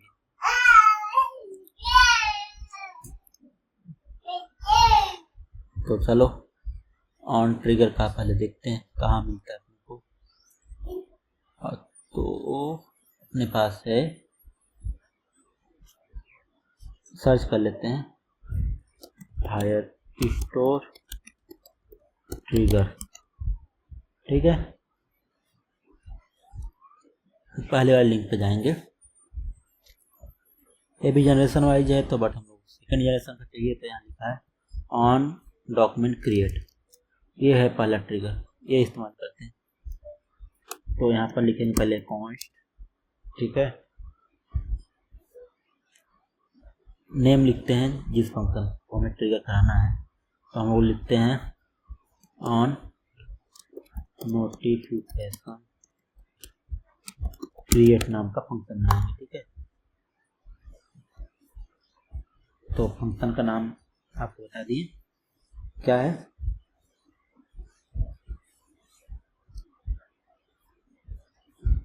तो अब देखो फंक्शन तो बना दिए यहाँ पर। अब ऑन डॉक्यूमेंट क्रिएट, ठीक है, क्रिएट तो होगा, बात सही है, बट जब भी कोई डॉक्यूमेंट क्रिएट होता है तो इसका कोई ना कोई एक पाथ होता है, उस पाथ पे डॉक्यूमेंट क्रिएट होता है, या कोई एक पाथ होता है जिस पे डॉक्यूमेंट क्रिएट डिलीट अपडेट सब कुछ होता है। तो अब वो भी हम अपने को देखना पड़ेगा कहाँ पर है, क्या है, क्या नहीं है, कैसे है, वो सब भी थोड़ा सा समझने की बात है इसके अंदर, जो हम लोगों को समझनी पड़ेगी। ओके, चलो समझने की कोशिश करते हैं, देखते हैं क्या है।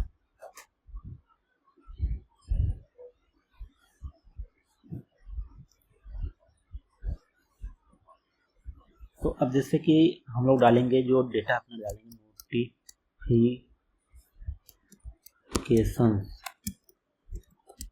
ठीक है, नोटिफिकेशंस के डॉक्यूमेंट पे, तो मतलब इसका आईडी होगा, और ये जो आईडी होगा डायनेमिक होगा। डायनेमिक मतलब जब ऐसे हम लोग करते हैं डायनेमिक हो जाता है, मतलब ये कुछ भी हो सकता है, स्टैटिक नहीं होगा, ये कुछ भी हो सकता है एनीथिंग, बट स्टैटिक नहीं होगा। स्टैटिक इन द सेंस मतलब एक फिक्स नहीं होगा, हर बार एक चेंज होता रहेगा आईडीज का। ठीक है, अब ये भी असिंक्रोनस होगा, असिंक्रोनस, ठीक है। अब हम टाइप स्क्रिप्ट पे काम कर रहे हैं तो इसका अलग कोड होगा, इवेंट, ठीक है, असिंक्रोनस होगा। असिंक्रोनस का जो भी इवेंट बनेगा उसके इवेंट को हम लोग क्या करेंगे, ओपन करेंगे, लिसन करेंगे, जो भी काम होगा इसके अंदर ही होने वाला है। ठीक है, अब ये क्या है कि जब डेटा आ गया इसके अंदर, मान लेते हैं डेटा होगा जो इसके अंदर अभी आ गया होगा, करंट सिचुएशन में डेटा इसके अंदर आ चुका होगा। ठीक है, तो अब इसका हम लोग स्नैपशॉट करेंगे जो भी डेटा होगा। तो यहाँ बोलते हैं कि स्नैपशॉट, किस चीज़ का स्नैपशॉट, जो इवेंट आया है, इवेंट के डेटा का। ठीक है, इवेंट के डेटा, ठीक है, इवेंट के डेटा का स्नैपशॉट ले लिए। अब क्या है, इसमें डेटा तो है नहीं, बट अभी तक डेटा के स्नैपशॉट में ले लिया, तो अब एक और करते हैं कॉन्स्ट, इसमें बोलते हैं डेटा। ठीक है, डेटा किसका, स्नैपशॉट का डेटा। अब डेटा एक प्रकार का फंक्शन होगा। ठीक है, अब इसमें दो, वैसे तो तीन चीज़ें आएंगी, बट अभी के लिए चलो तीन चीज़ें हम लोग जोड़ लेते हैं। तो वो तीन चीज़ें क्या होंगी, कॉन्स्ट, टाइटल, दो ही चीज़ें रख रहे हैं, एक चीज़ और होगा बट उसको हम लोग कंसीडर नहीं करेंगे, टाइप स्टैम्प होगा, बट उसको अभी कंसीडर नहीं करेंगे हम। तो अब यहाँ कह देंगे डेटा डॉट क्या, TITL, टाइटल। पहला चीज़ हम लोग निकाल दिए कि टाइटल है कि नहीं। ठीक है, मान लेते हैं कि टाइटल होगा ही होगा, क्यों नहीं होगा। ठीक, सारा पॉसिबली अनडिफाइंड होगा, कोई बात नहीं, नहीं होगा तो। अब ऐसे बोलते हैं बॉडी, तो यहाँ ऐसे कर देते हैं, उनके लिए हो सकता है डेटा ना हो, तो ऐसे ही यहाँ पर बॉडी भी करेंगे। ठीक है, एंड यहाँ एक कंडीशन छोटा सा लगाएंगे, यहाँ पर लिखेंगे नॉट TITL। अगर टाइटल नहीं होगा तो क्या होगा, यहाँ पे फंक्शन ओपन करेंगे, यहाँ पे लिखेंगे console.log, इसमें लिखेंगे TITLE टाइटल नॉट फाउंड, ठीक है। एंड यहीं पर हम क्या करेंगे, फंक्शन को रिटर्न कर देंगे, नीचे नहीं आने देंगे। सेम करेंगे बॉडी के लिए, ऐसे यहाँ पर बॉडी के लिए भी करेंगे। तो यहाँ लिख दिया बॉडी, बॉडी नॉट बॉडी, तो यहाँ लिखेंगे और बॉडी नॉट फाउंड। अब बॉडी को भी क्या कर दिया, रिटर्न कर दिया। अब मान लो ये दोनों फाउंड होता है तो क्या होगा, फंक्शन अपना यहाँ से काम करते करते नीचे आ जाएगा। नीचे आ जाएगा तो अपने कौन सी स्टेप में आ गए, हम लोग इस वाले स्टेप पे आ चुके हैं। तो अब यहाँ पर मल्टीपल बनाने की अपने को कोई ज़रूरत है नहीं। तो सेंड ईच लगा है, बट हम लोग सेंड ईच करने वाला नहीं, एक ही हम लोगों को भेजना है, दो नोटिफिकेशन नहीं भेजना है। तो ये हटाते हैं एंड इसमें आते एक बार नोटिफिकेशन के डॉक्यूमेंट में, इसमें खोल लेते हैं फ्लटर और सारी Firebase send note push notification, okay and cloud messaging कर लेते हैं। देखो ये सब बहुत जल्दी से हो जाएगा। इसके पहले हम एक काम और कर लेते हैं कि एप्लीकेशन को एक बार फिर से डिबग कर लेते हैं, जिससे क्या होगा, एप्लीकेशन अपना रनिंग रहेगा मोड में, तो बाकी के जो भी काम हम लोग करेंगे उसको टेस्ट कर पाएंगे। तो हटा देते हैं। अब अपना कोड करते रहते हैं और बाकी का काम जो होगा होता रहेगा। तो अब आते हैं फायरबेस की मैसेजिंग में, और यहाँ पर हम लोग सर्वर साइड मैसेज सेंड करने का कोड लिख देते हैं यूजिंग एडमिन SDK।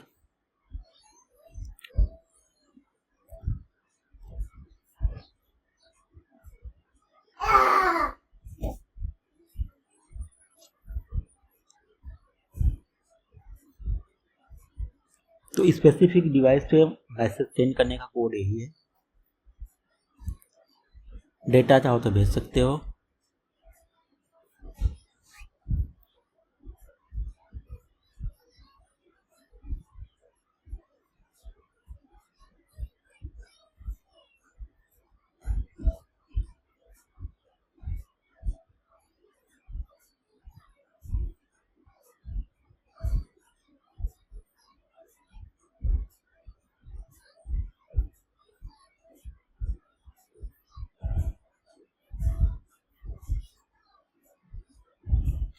तो थोड़ा सा वेट करते हैं जब तक कि अपना कोड रनिंग हो रहा है वाला, क्योंकि उसकी ज़रूरत अभी थोड़ा सा पड़ेगा अपने को व्यू देखने के लिए।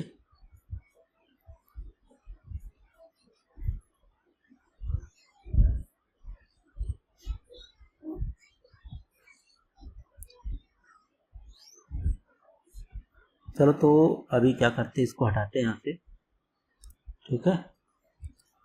एंड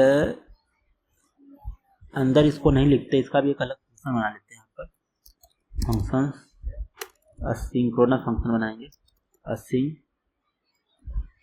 ठीक है। फंक्शन लिख देते हैं, मतलब फंक्शन लिखना पड़ेगा, फंक्शन, ठीक है। फंक्शन का नाम लिखना होगा सेंड नोटिफिकेशन,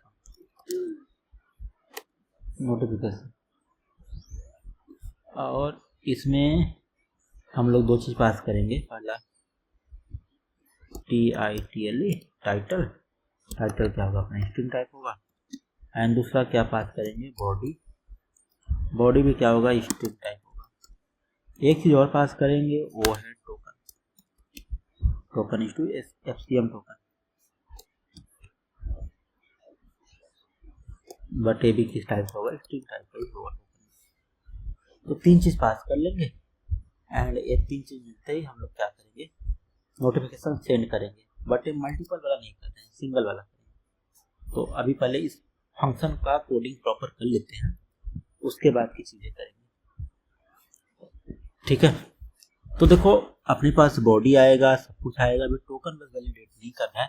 तो यहाँ पर हम लोग वैलिडेशन कुछ भी नहीं लगाएंगे, फंक्शन क्योंकि स्लो हो जाएगा। फास्ट करने के लिए हम वैलिडेशन लगाते हैं, सारे वैलिडेशन इसी पेज पे लगाएंगे, मतलब इसी वाले फंक्शन लगाएंगे ऑन पेज पे, ठीक है। तो अब हम लोग यहाँ क्या करने वाले हैं, अब यहाँ हम लोग करने वाले हैं ऐसा कि यहाँ बनाएंगे कॉन्स्ट लिखेंगे, कॉन्स्ट लिख रहे हैं क्योंकि यहाँ पर हमें डेटा चाहिए कुछ, और डेटा का नाम रख रहे हैं मैसेज, मैसेज रखते हैं, ठीक है। मैसेज किस टाइप होगा, मैप टाइप का होगा। मैप के अंदर एक हमारा पैरामीटर होगा, मतलब नोटिफिकेशन नाम का एक प्रकार का ऑब्जेक्ट होगा, ठीक है, ये स्मॉल में होगा,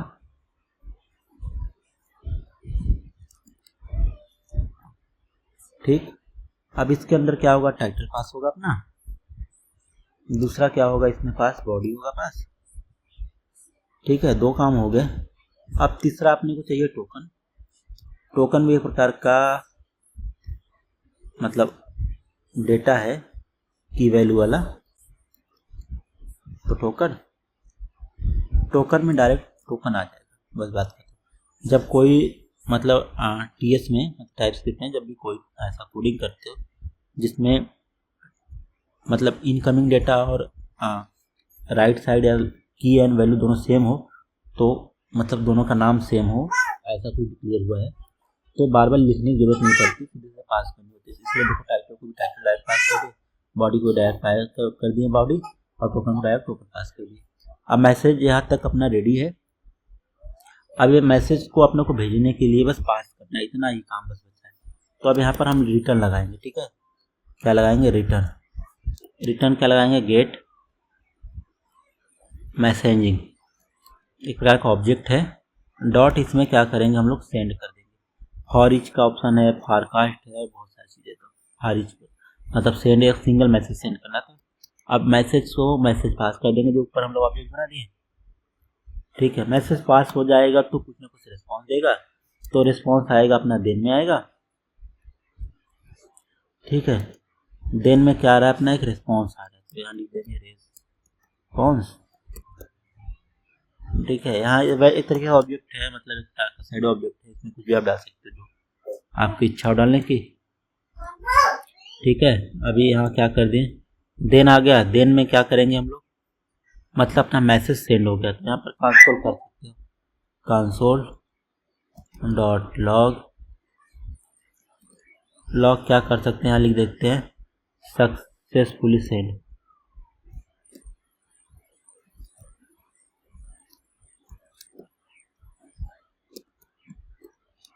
सक्सेसफुली सेंड। एंड एक काम और करेंगे इसमें, एक प्रकार का मतलब रिस्पॉन्स में क्या आया है वो भी हम लोग यहाँ पर वो करेंगे, कंसोल कर देंगे, ठीक है। ये दो सही हो गए। हो सकता है सेंड ना हो, कोई एरर आ जाए, तो यहाँ पर क्या है, कैश में इसको ले जाएंगे, कैश में लिख देंगे, क्या लिखेंगे, एरर, ठीक है, कैश में एरर लिख दें। एरर का भी क्या करेंगे हम लोग, कंसोल बना देंगे, कंसोल डॉट लॉग, ठीक है। एरर तो आया ही है, तो डायरेक्ट से एरर पास कर देते हैं, क्या एरर के लिए कुछ मैसेज डालें, ठीक है, तो ये हो गया। अब देखो पूरा हम रिटर्न कर रहे हैं, चाहे वो रिस्पॉन्स हो मतलब देन हो, चाहे कैच हो, सारे हम लोग क्या कर रहे हैं, रिटर्न कर रहे हैं, तो और कुछ करने की जरूरत नहीं है। अब डायरेक्ट इसको यहाँ इस्तेमाल करने की जरूरत है अपने को, तो हम लोग क्या करेंगे, यहाँ पर डायरेक्ट इसको इस्तेमाल करेंगे। अब यहाँ पर सवाल ये आता है कि इसको अवेट करना चाहिए या नहीं करना चाहिए, तो अवेट लगा सकते हो, अवेट लगाने में कोई दिक्कत नहीं है। एंड अब यहाँ पर हम लोग पास करेंगे चीज़ों को, तो अब यहाँ पर क्या पास करेंगे, इसको पूरा हम लोग रिटर्न करेंगे, ठीक है। तो रिटर्न कर रहे हैं किसके साथ, अवेट के साथ। अवेट में क्या डेटा चाहिए अपने को, एक चाहिए टाइटल, ठीक है, दूसरा चाहिए बॉडी, तीसरा चाहिए था टोकन, बट अभी टोकन अपने पास है नहीं, तो टोकन की जगह पे अभी बॉडी पास कर रहे हैं, क्योंकि अभी हम टोकन यहाँ से निकालने वाले हैं। अब देखो टोकन हम लोग निकालेंगे, बात सही है, बट टोकन मिलेगा कहाँ अपने को, टोकन जिस पैरामीटर पे मिलेगा या पाथ पे मिलेगा उसका डेटा भी इस पे आ चुका होगा, क्योंकि हमारा कोड रन कर गया है। तो क्या होगा कि अपने पास एफसीएम टोकन आ गया, टोकन आ गया होगा तो टोकन सेव हो गया होगा, टोकन जब अपने पास सेव हो गया होगा तो उसी डॉक्यूमेंट को हम लोग गेट करके और टोकन डायरेक्ट पास कर सकते हैं। देखो टोकन आ गया, तो हम लोग क्या करेंगे, इस डॉक्यूमेंट का नाम रख लेते हैं, मतलब पता कर लेते हैं क्या है, ये है यूजर्स के अंदर है। तो चलो अब यहाँ पर हम लोग क्या करेंगे, एक छोटा सा लिखेंगे const user ref equal to, अब यहाँ पर अपने को एक चीज़ और चाहिए, डेटा निकालना होगा डेटाबेस से, तो हम लोग यहाँ लिखेंगे कॉस्ट फाइल स्टोर लिखेंगे F S equal to get file store. ठीक है, तो एफ एस से एफ एस आ गया। अब यहाँ पर हम लिखेंगे एफ एस डॉट कलेक्शन, किस कलेक्शन की बात कर रहे हैं हम लोग, यूजर्स की बात कर रहे हैं, यूजर्स टेबल में की डॉक्यूमेंट की बात कर रहे हैं, एक स्पेसिफिक हमारे पास डॉक्यूमेंट है, बता दिए कौन सा डॉक्यूमेंट है, डॉट इसको गेट करना है।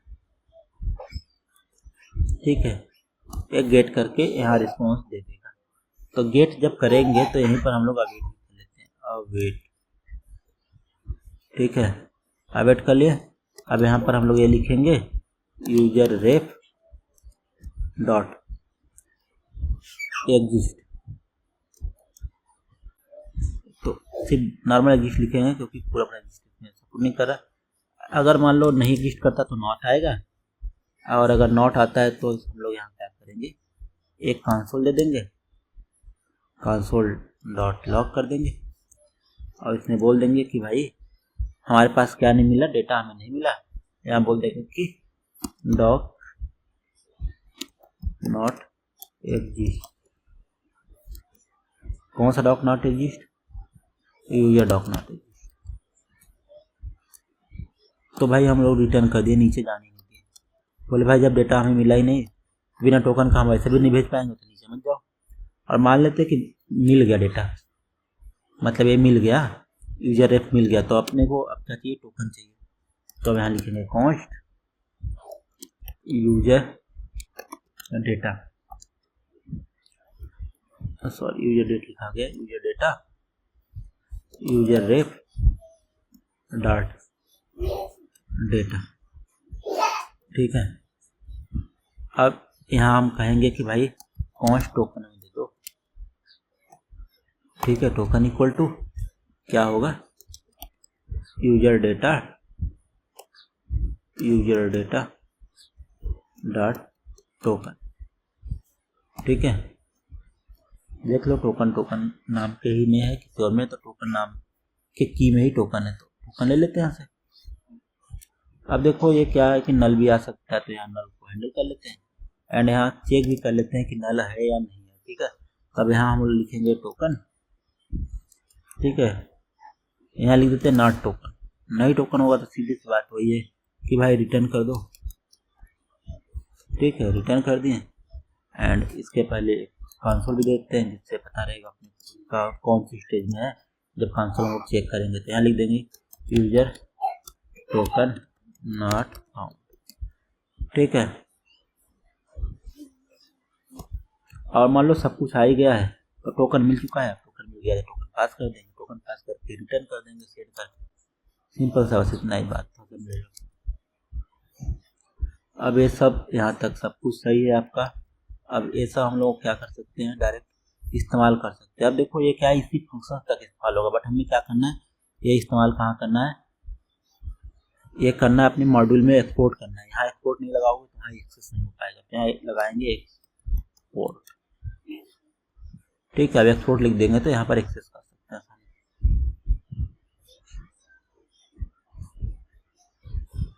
चलो अच्छा, यहाँ कुछ इशू आ रहा है, देख लेते हैं क्या इशू है। नाम वाम का इशू हो सकता है, तो एक बार कहते हैं क्या है, एक बार रीनेम कर लेते हैं इसको, एंड कॉपी कर लेते हैं, सीधे पेस्ट कर लेते हैं। ठीक है, पेस्ट कर लिए, यहाँ भी पेस्ट कर देते हैं सेम में, यहाँ भी पेस्ट कर देते हैं सेम में। ठीक है,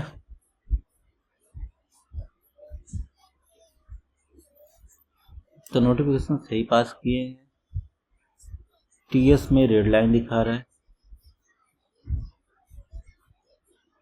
कभी कोई एरर होता नहीं फिर भी एरर बताता है, तो ये भी एक समस्या होता है। अब देखो अगर वास्तव में कोई एरर होगा तो क्या होगा, हमारा फंक्शन डिप्लॉय नहीं होगा, ठीक है। तो वहाँ पता चल जाएगा कि एरर है, और क्या एरर है पता चल जाएगा। और इसके पहले हम लोग क्या करते हैं, इसको डिप्लॉय करने की कोशिश करते हैं। हो सकता है अपना सब कुछ सही हो, ऐसे एरर दिखा रहा हो सिंपल जी। तो अब क्या करेंगे हम लोग, कहाँ पर है, तो देखो प्रोजेक्ट फोल्डर में अब हम लोग क्या करें, फायरबेस को डिप्लॉय करेंगे। तो यहाँ लिखेंगे फायरबेस डिप्लॉय फंक्शंस, तो सिर्फ फंक्शंस डिप्लॉय कर रहे हैं, बाकी चीज़ें नहीं कर रहे हैं, तो हाइफन को ओनली फंक्शंस लिखना पड़ेगा।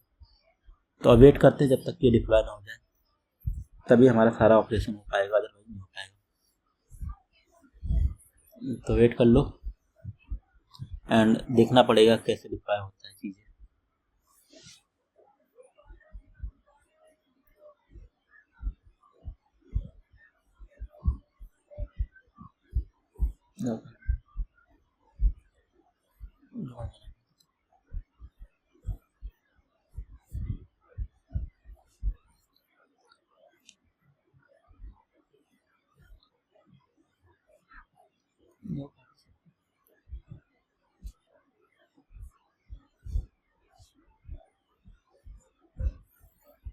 तो अभी फंक्शन डिप्लॉय हो रहा है, इसमें टाइम लगेगा थोड़ा सा।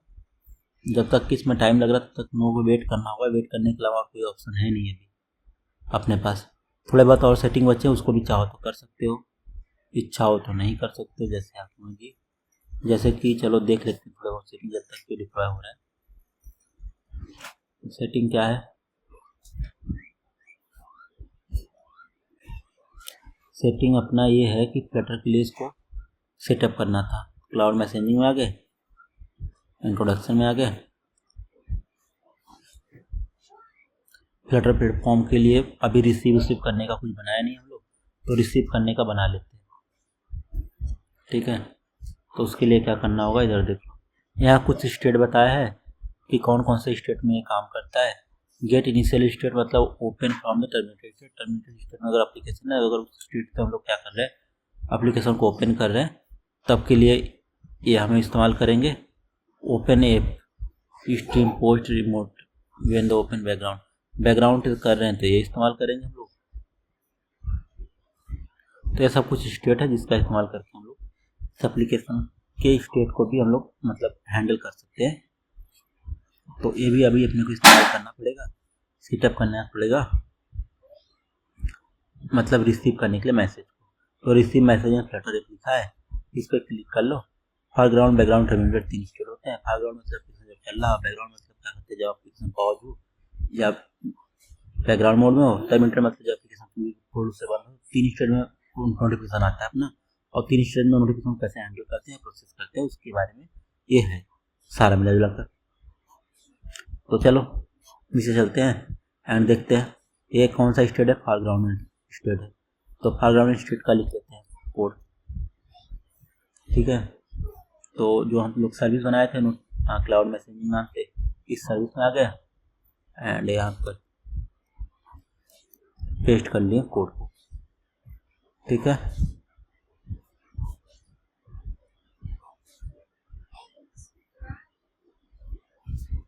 तो अभी ये डायरेक्ट काम नहीं करेगा, अपने पे इसको भी एक फंक्शन में डालना पड़ेगा।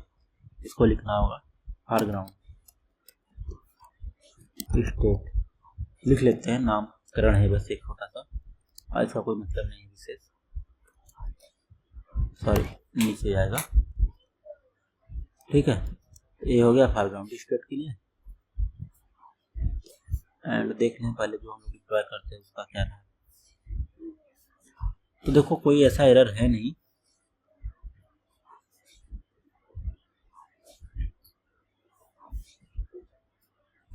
तो देखो कल को जैसे आप भी कभी फंक्शन डिप्लॉय करते हो तो इस टाइप का एक इशू आ सकता है, तो इसमें कोई दिक्कत नहीं है। इसको क्या करते हैं हम लोग, रिट्राई करते हैं, मतलब दोबारा से हम लोग इसको डिप्लॉय करते हैं, इससे ज़्यादा कुछ नहीं करेंगे, ठीक है। तब तक जब तक डिप्लॉय हो रहा है तब तक हम लोग ये सब लिखते रहेंगे, कोडिंग करते रहेंगे आगे का।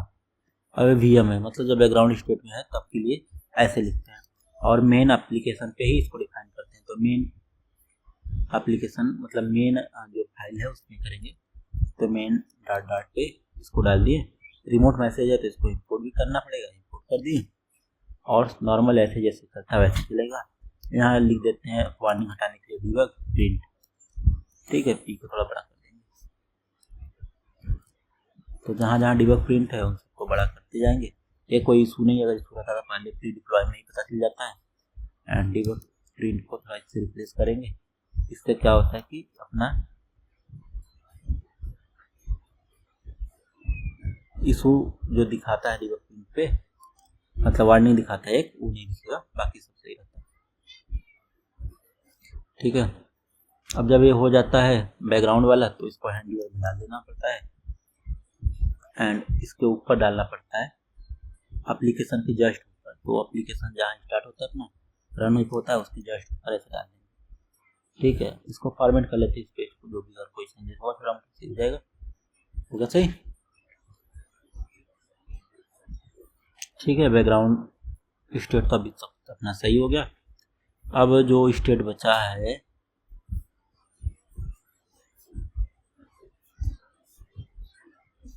Handling interaction. ठीक है, अब एक स्टेट और है, वो है इनिशियल मैसेज। मतलब जब हम लोग टर्मिनेटेड स्टेट से जब एप्लीकेशन को ओपन करते हैं तब का स्टेट जो होता है उसकी बात कर रहे हैं यहाँ पर।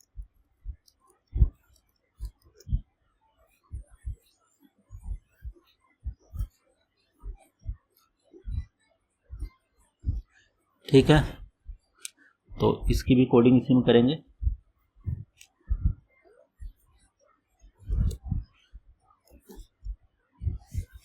Setup interaction get any message for the application open from the terminated state. Terminated state से जब करते हैं तो गेट इनिशियल मैसेज लेते हैं हम लोग। इनिशियल मैसेज जो भी होगा इसको हैंडल स्टेट में डाल देंगे। हैंडल स्टेट में कुछ कोड लिखा है नेविगेशन का, तो अभी नेविगेशन सेक्शन कुछ करने के, तो इस कोड को क्या करेंगे हम लोग कमेंट कर लेंगे और इसको थोड़ा सा ऑन कर लेंगे फिर से।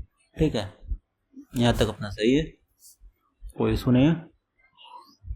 तो अब क्या है, बैकग्राउंड स्टेट हो गया, फोरग्राउंड स्टेट हो गया, टर्मिनेटेड स्टेट, तीनों स्टेट अभी तक हम लोग कवर कर चुके हैं। अब अलग कोई स्टेट बचता नहीं इसके बाद। तो स्टेट तो सारे कवर कर लिए, बस इसको कॉलिंग अभी नहीं किया, हम लोग कॉल करना पड़ेगा इसको। तो कॉल करने के लिए हम लोग ये कर सकते हैं कि सारा चीज़ मेन में कर नहीं सकते कॉल, बट यहाँ कर सकते हैं। इसको स्टेटलेस को स्टेटफुल बनाकर यहाँ कॉल कर सकते हैं। तो यहाँ चलो करते हैं कन्वर्ट टू स्टेटफुल, विजिट कर दिए और यहाँ पर करते हैं इनिट स्टेट, इनिट स्टेट। ठीक, अब यहाँ पर क्या कॉल करेंगे, अपना जो भी स्टेट बचे हैं वो सारे कॉल करेंगे। तो यहाँ लिखेंगे cloud messaging service dot instance dot, कौन सा फोरग्राउंड स्टेट कर लेते हैं पहले कॉल। ठीक है, फोरग्राउंड स्टेट नहीं होगा तो कौन सा स्टेट होगा, dot gate initial setup interaction message होगा, यही हो सकता है। ये दो ही बचे थे और बैकग्राउंड पहले से कॉल हो रहा था। तो ये अपना आप सब कुछ मिला जुला कर सेटअप है, कुछ भी ऐसा चीज़ नहीं जो अपने को हैंडल करने की जरूरत है। तो अभी क्या है कि यहाँ पर फिर से एक बार हम लोग इसको रन करा सकते हैं एप्लीकेशन को अपने। ठीक है, तो 1 यहाँ मांग रहा है जो क्लाउड फंक्शन में डिप्लॉय किए थे, तो 1 दे देते हैं। इसका एक कुछ मतलब ज़्यादा है, इसका मतलब है कि जो क्लस्टर बनेगा या फिर जो कोड हम डिप्लॉय किए हैं उसका कुछ इमेज बन जाता है टेम्परेरी, उसको ऑटोमेटिक क्या करता है डिलीट कर देता है जब भी इसको जरूरत हो उस हिसाब से। ठीक है, तो अब सब कुछ अपना रेडी है, अब हम लोग टेस्टिंग कर सकते हैं। अब दोबारा रन हो अपना एप्लीकेशन, उसके पहले हम लोग एक बार टेस्टिंग करने की कोशिश करते हैं, देखते हैं आप कि मैसेज आता है या नहीं आता है। ठीक है, तो टेस्टिंग करने के लिए सीधी सी बात है, जो कोड हम लोग लिखे थे उस पर जाते हैं। क्लाउड मैसेजिंग का जो कुछ कोड लिखे थे क्या लिखे थे उसका ध्यान देते हैं। तो इसको बंद करते हैं लीप को। अब फंक्शन ये है अपना क्लाउड मैसेजिंग का कोड नोटिफिकेशन में लिखे। नोटिफिकेशन में ये लिखे हम लोग की नोटिफिकेशन नाम का जो टेबल है इसमें हम लोग क्या डालेंगे, टाइटल और बॉडी, दो चीज़ अगर डालते हैं तो ये ट्रिगर करेगा। ट्रिगर करने के बाद क्या करेगा, इस वाले पाथ का जो भी टोकन होगा उसको लेकर वो टोकन पास करेगा सेंड नोटिफिकेशन में। सेंड नोटिफिकेशन क्या करेगा, नोटिफिकेशन सेंड करने का काम करेगा। इतना काम करना है सब मिला जुला कर। तो बस इतना हम लोगों को टेस्टिंग सही से करनी है, बाकी सब कुछ सही है। तो इसको भी एक बार फॉर्मेट करते हैं डॉक्यूमेंट को, फॉर्मेट डॉक्यूमेंट। तो चलो अब हम लोग एक बार टेस्टिंग करते हैं, देखते हैं नोटिफिकेशन अभी आता है कि नहीं, क्योंकि अभी तो कुछ सेटिंग अभी बाकी रह गई, कुछ सेटिंग बाकी रह गई, उसके बाद नोटिफिकेशन आए, इसकी टेस्टिंग करनी बहुत जरूरी है। तो चलो यहाँ पर हम लोग नाम रख देते हैं क्लाउड कलेक्शन का नाम नोटिफिकेशन। इसके ऑन क्रिएट पे बात होना है, तो इसका ऑन क्रिएट कब बनेगा, जब डॉक्यूमेंट क्रिएट होगा। तो डॉक्यूमेंट कब क्रिएट होगा, जब इसमें हम लोग टाइटल बॉडी डाल के सेव करेंगे। टाइटल हम लोग डालते हैं यहाँ पर टेस्ट टाइटल लिखते हैं TITL। ऐसे बॉडी में लिखेंगे बॉडी टेस्ट बॉडी, 2 चीज लिख देते हैं। एंड क्या करेंगे, इसको सेव करेंगे। सेव करते ही ट्रिगर होगा बैकएंड पे। बैकएंड क्या करेगा, नोटिफिकेशन भेजेगा टारगेट डिवाइस पे, और टारगेट डिवाइस अपना क्या है वो आपको पता है। तो चेक करते हैं, देखते हैं, वेट करते हैं। देखो अभी तक नोटिफिकेशन में कोई रिसीव नहीं हुआ है यहाँ पर कि हमें दिखे कि हाँ कोई नोटिफिकेशन रिसीव हुआ है। चलो हो सकता है कोई नेटवर्किंग इशू हो या कुछ ऐसा हो। तो क्या इशू है या कोई नोटिफिकेशन सेंड हुआ है कि नहीं, उसको भी हम लोग ट्रैक कर सकते हैं। उसके लिए हम लोग क्या करेंगे, अपने क्लाउड फंक्शन को ट्रैक करेंगे। उसके लिए यहाँ पर आएंगे एंड ये फंक्शंस है, फंक्शन को हम लोग ओपन करेंगे एक नए टैब में। एंड इसका लॉग चेक करेंगे कि लॉग क्या बना, जो हम लोग कोड किए थे कोड प्रॉपर वर्क नहीं किया या कोई गलत लॉग बना, सही लॉग बना, जो कुछ बनेगा वो सब इसके अंदर दिख जाएगा आसानी से। तो अब देखेंगे, चलो। तो अब ये है एंड यहाँ पर आ गए लॉग में देखते हैं।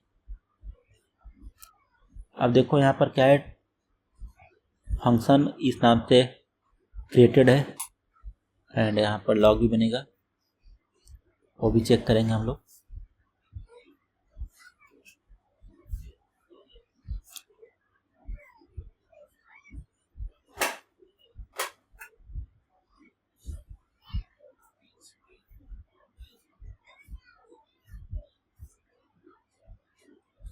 तो यहाँ पर देखो क्या है,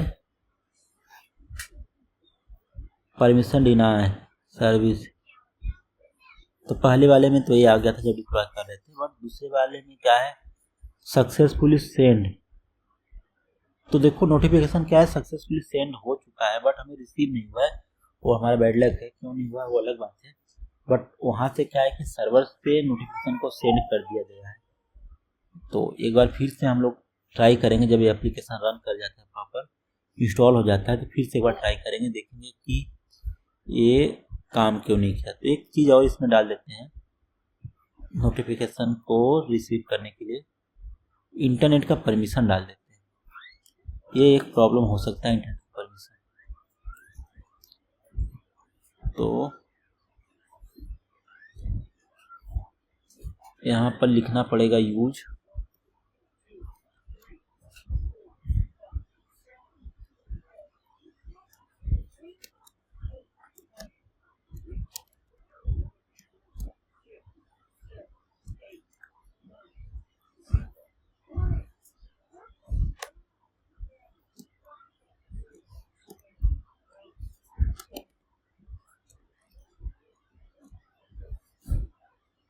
एक बार रन कर जाने दीजिए, फिर से इसमें लिखेंगे यूज परमिशन का।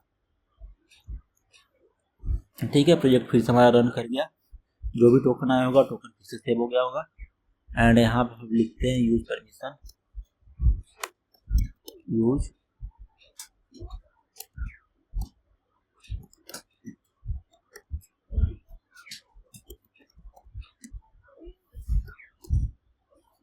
तो ऐसे आ नहीं रहा है इंटरनेट का परमिशन, तो कोई बात नहीं, यहाँ से हम लोग लेते हैं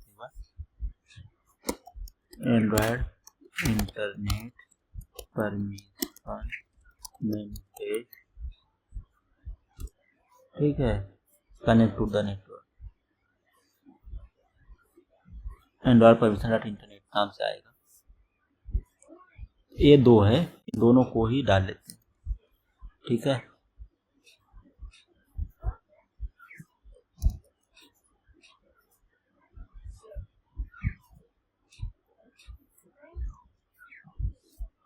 इसको भी एक बार फॉर्मेट कर लेते हैं सही।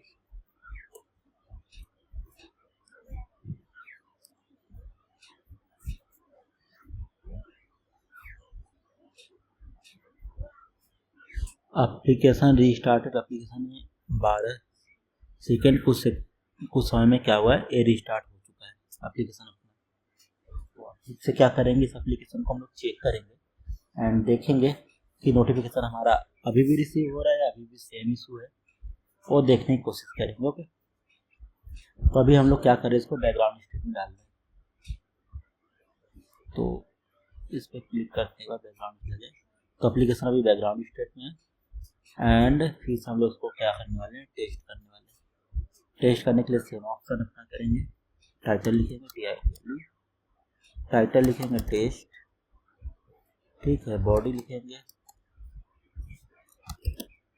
TEST टेस्ट एंड बॉडी, ठीक है, सेव कर दिए।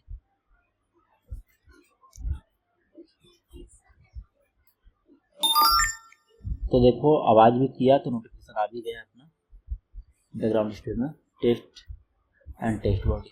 क्लिक करोगे तो इस पर क्या होगा, एप्लीकेशन अपना ट्रिगर होकर ओपन हो जाता है। तो ये है नोटिफिकेशन आने का। एंड अगर आप चाहते हैं इस पर दिखे नोटिफिकेशन आती है तो उसके लिए और एक दो स्टेप एक्स्ट्रा है।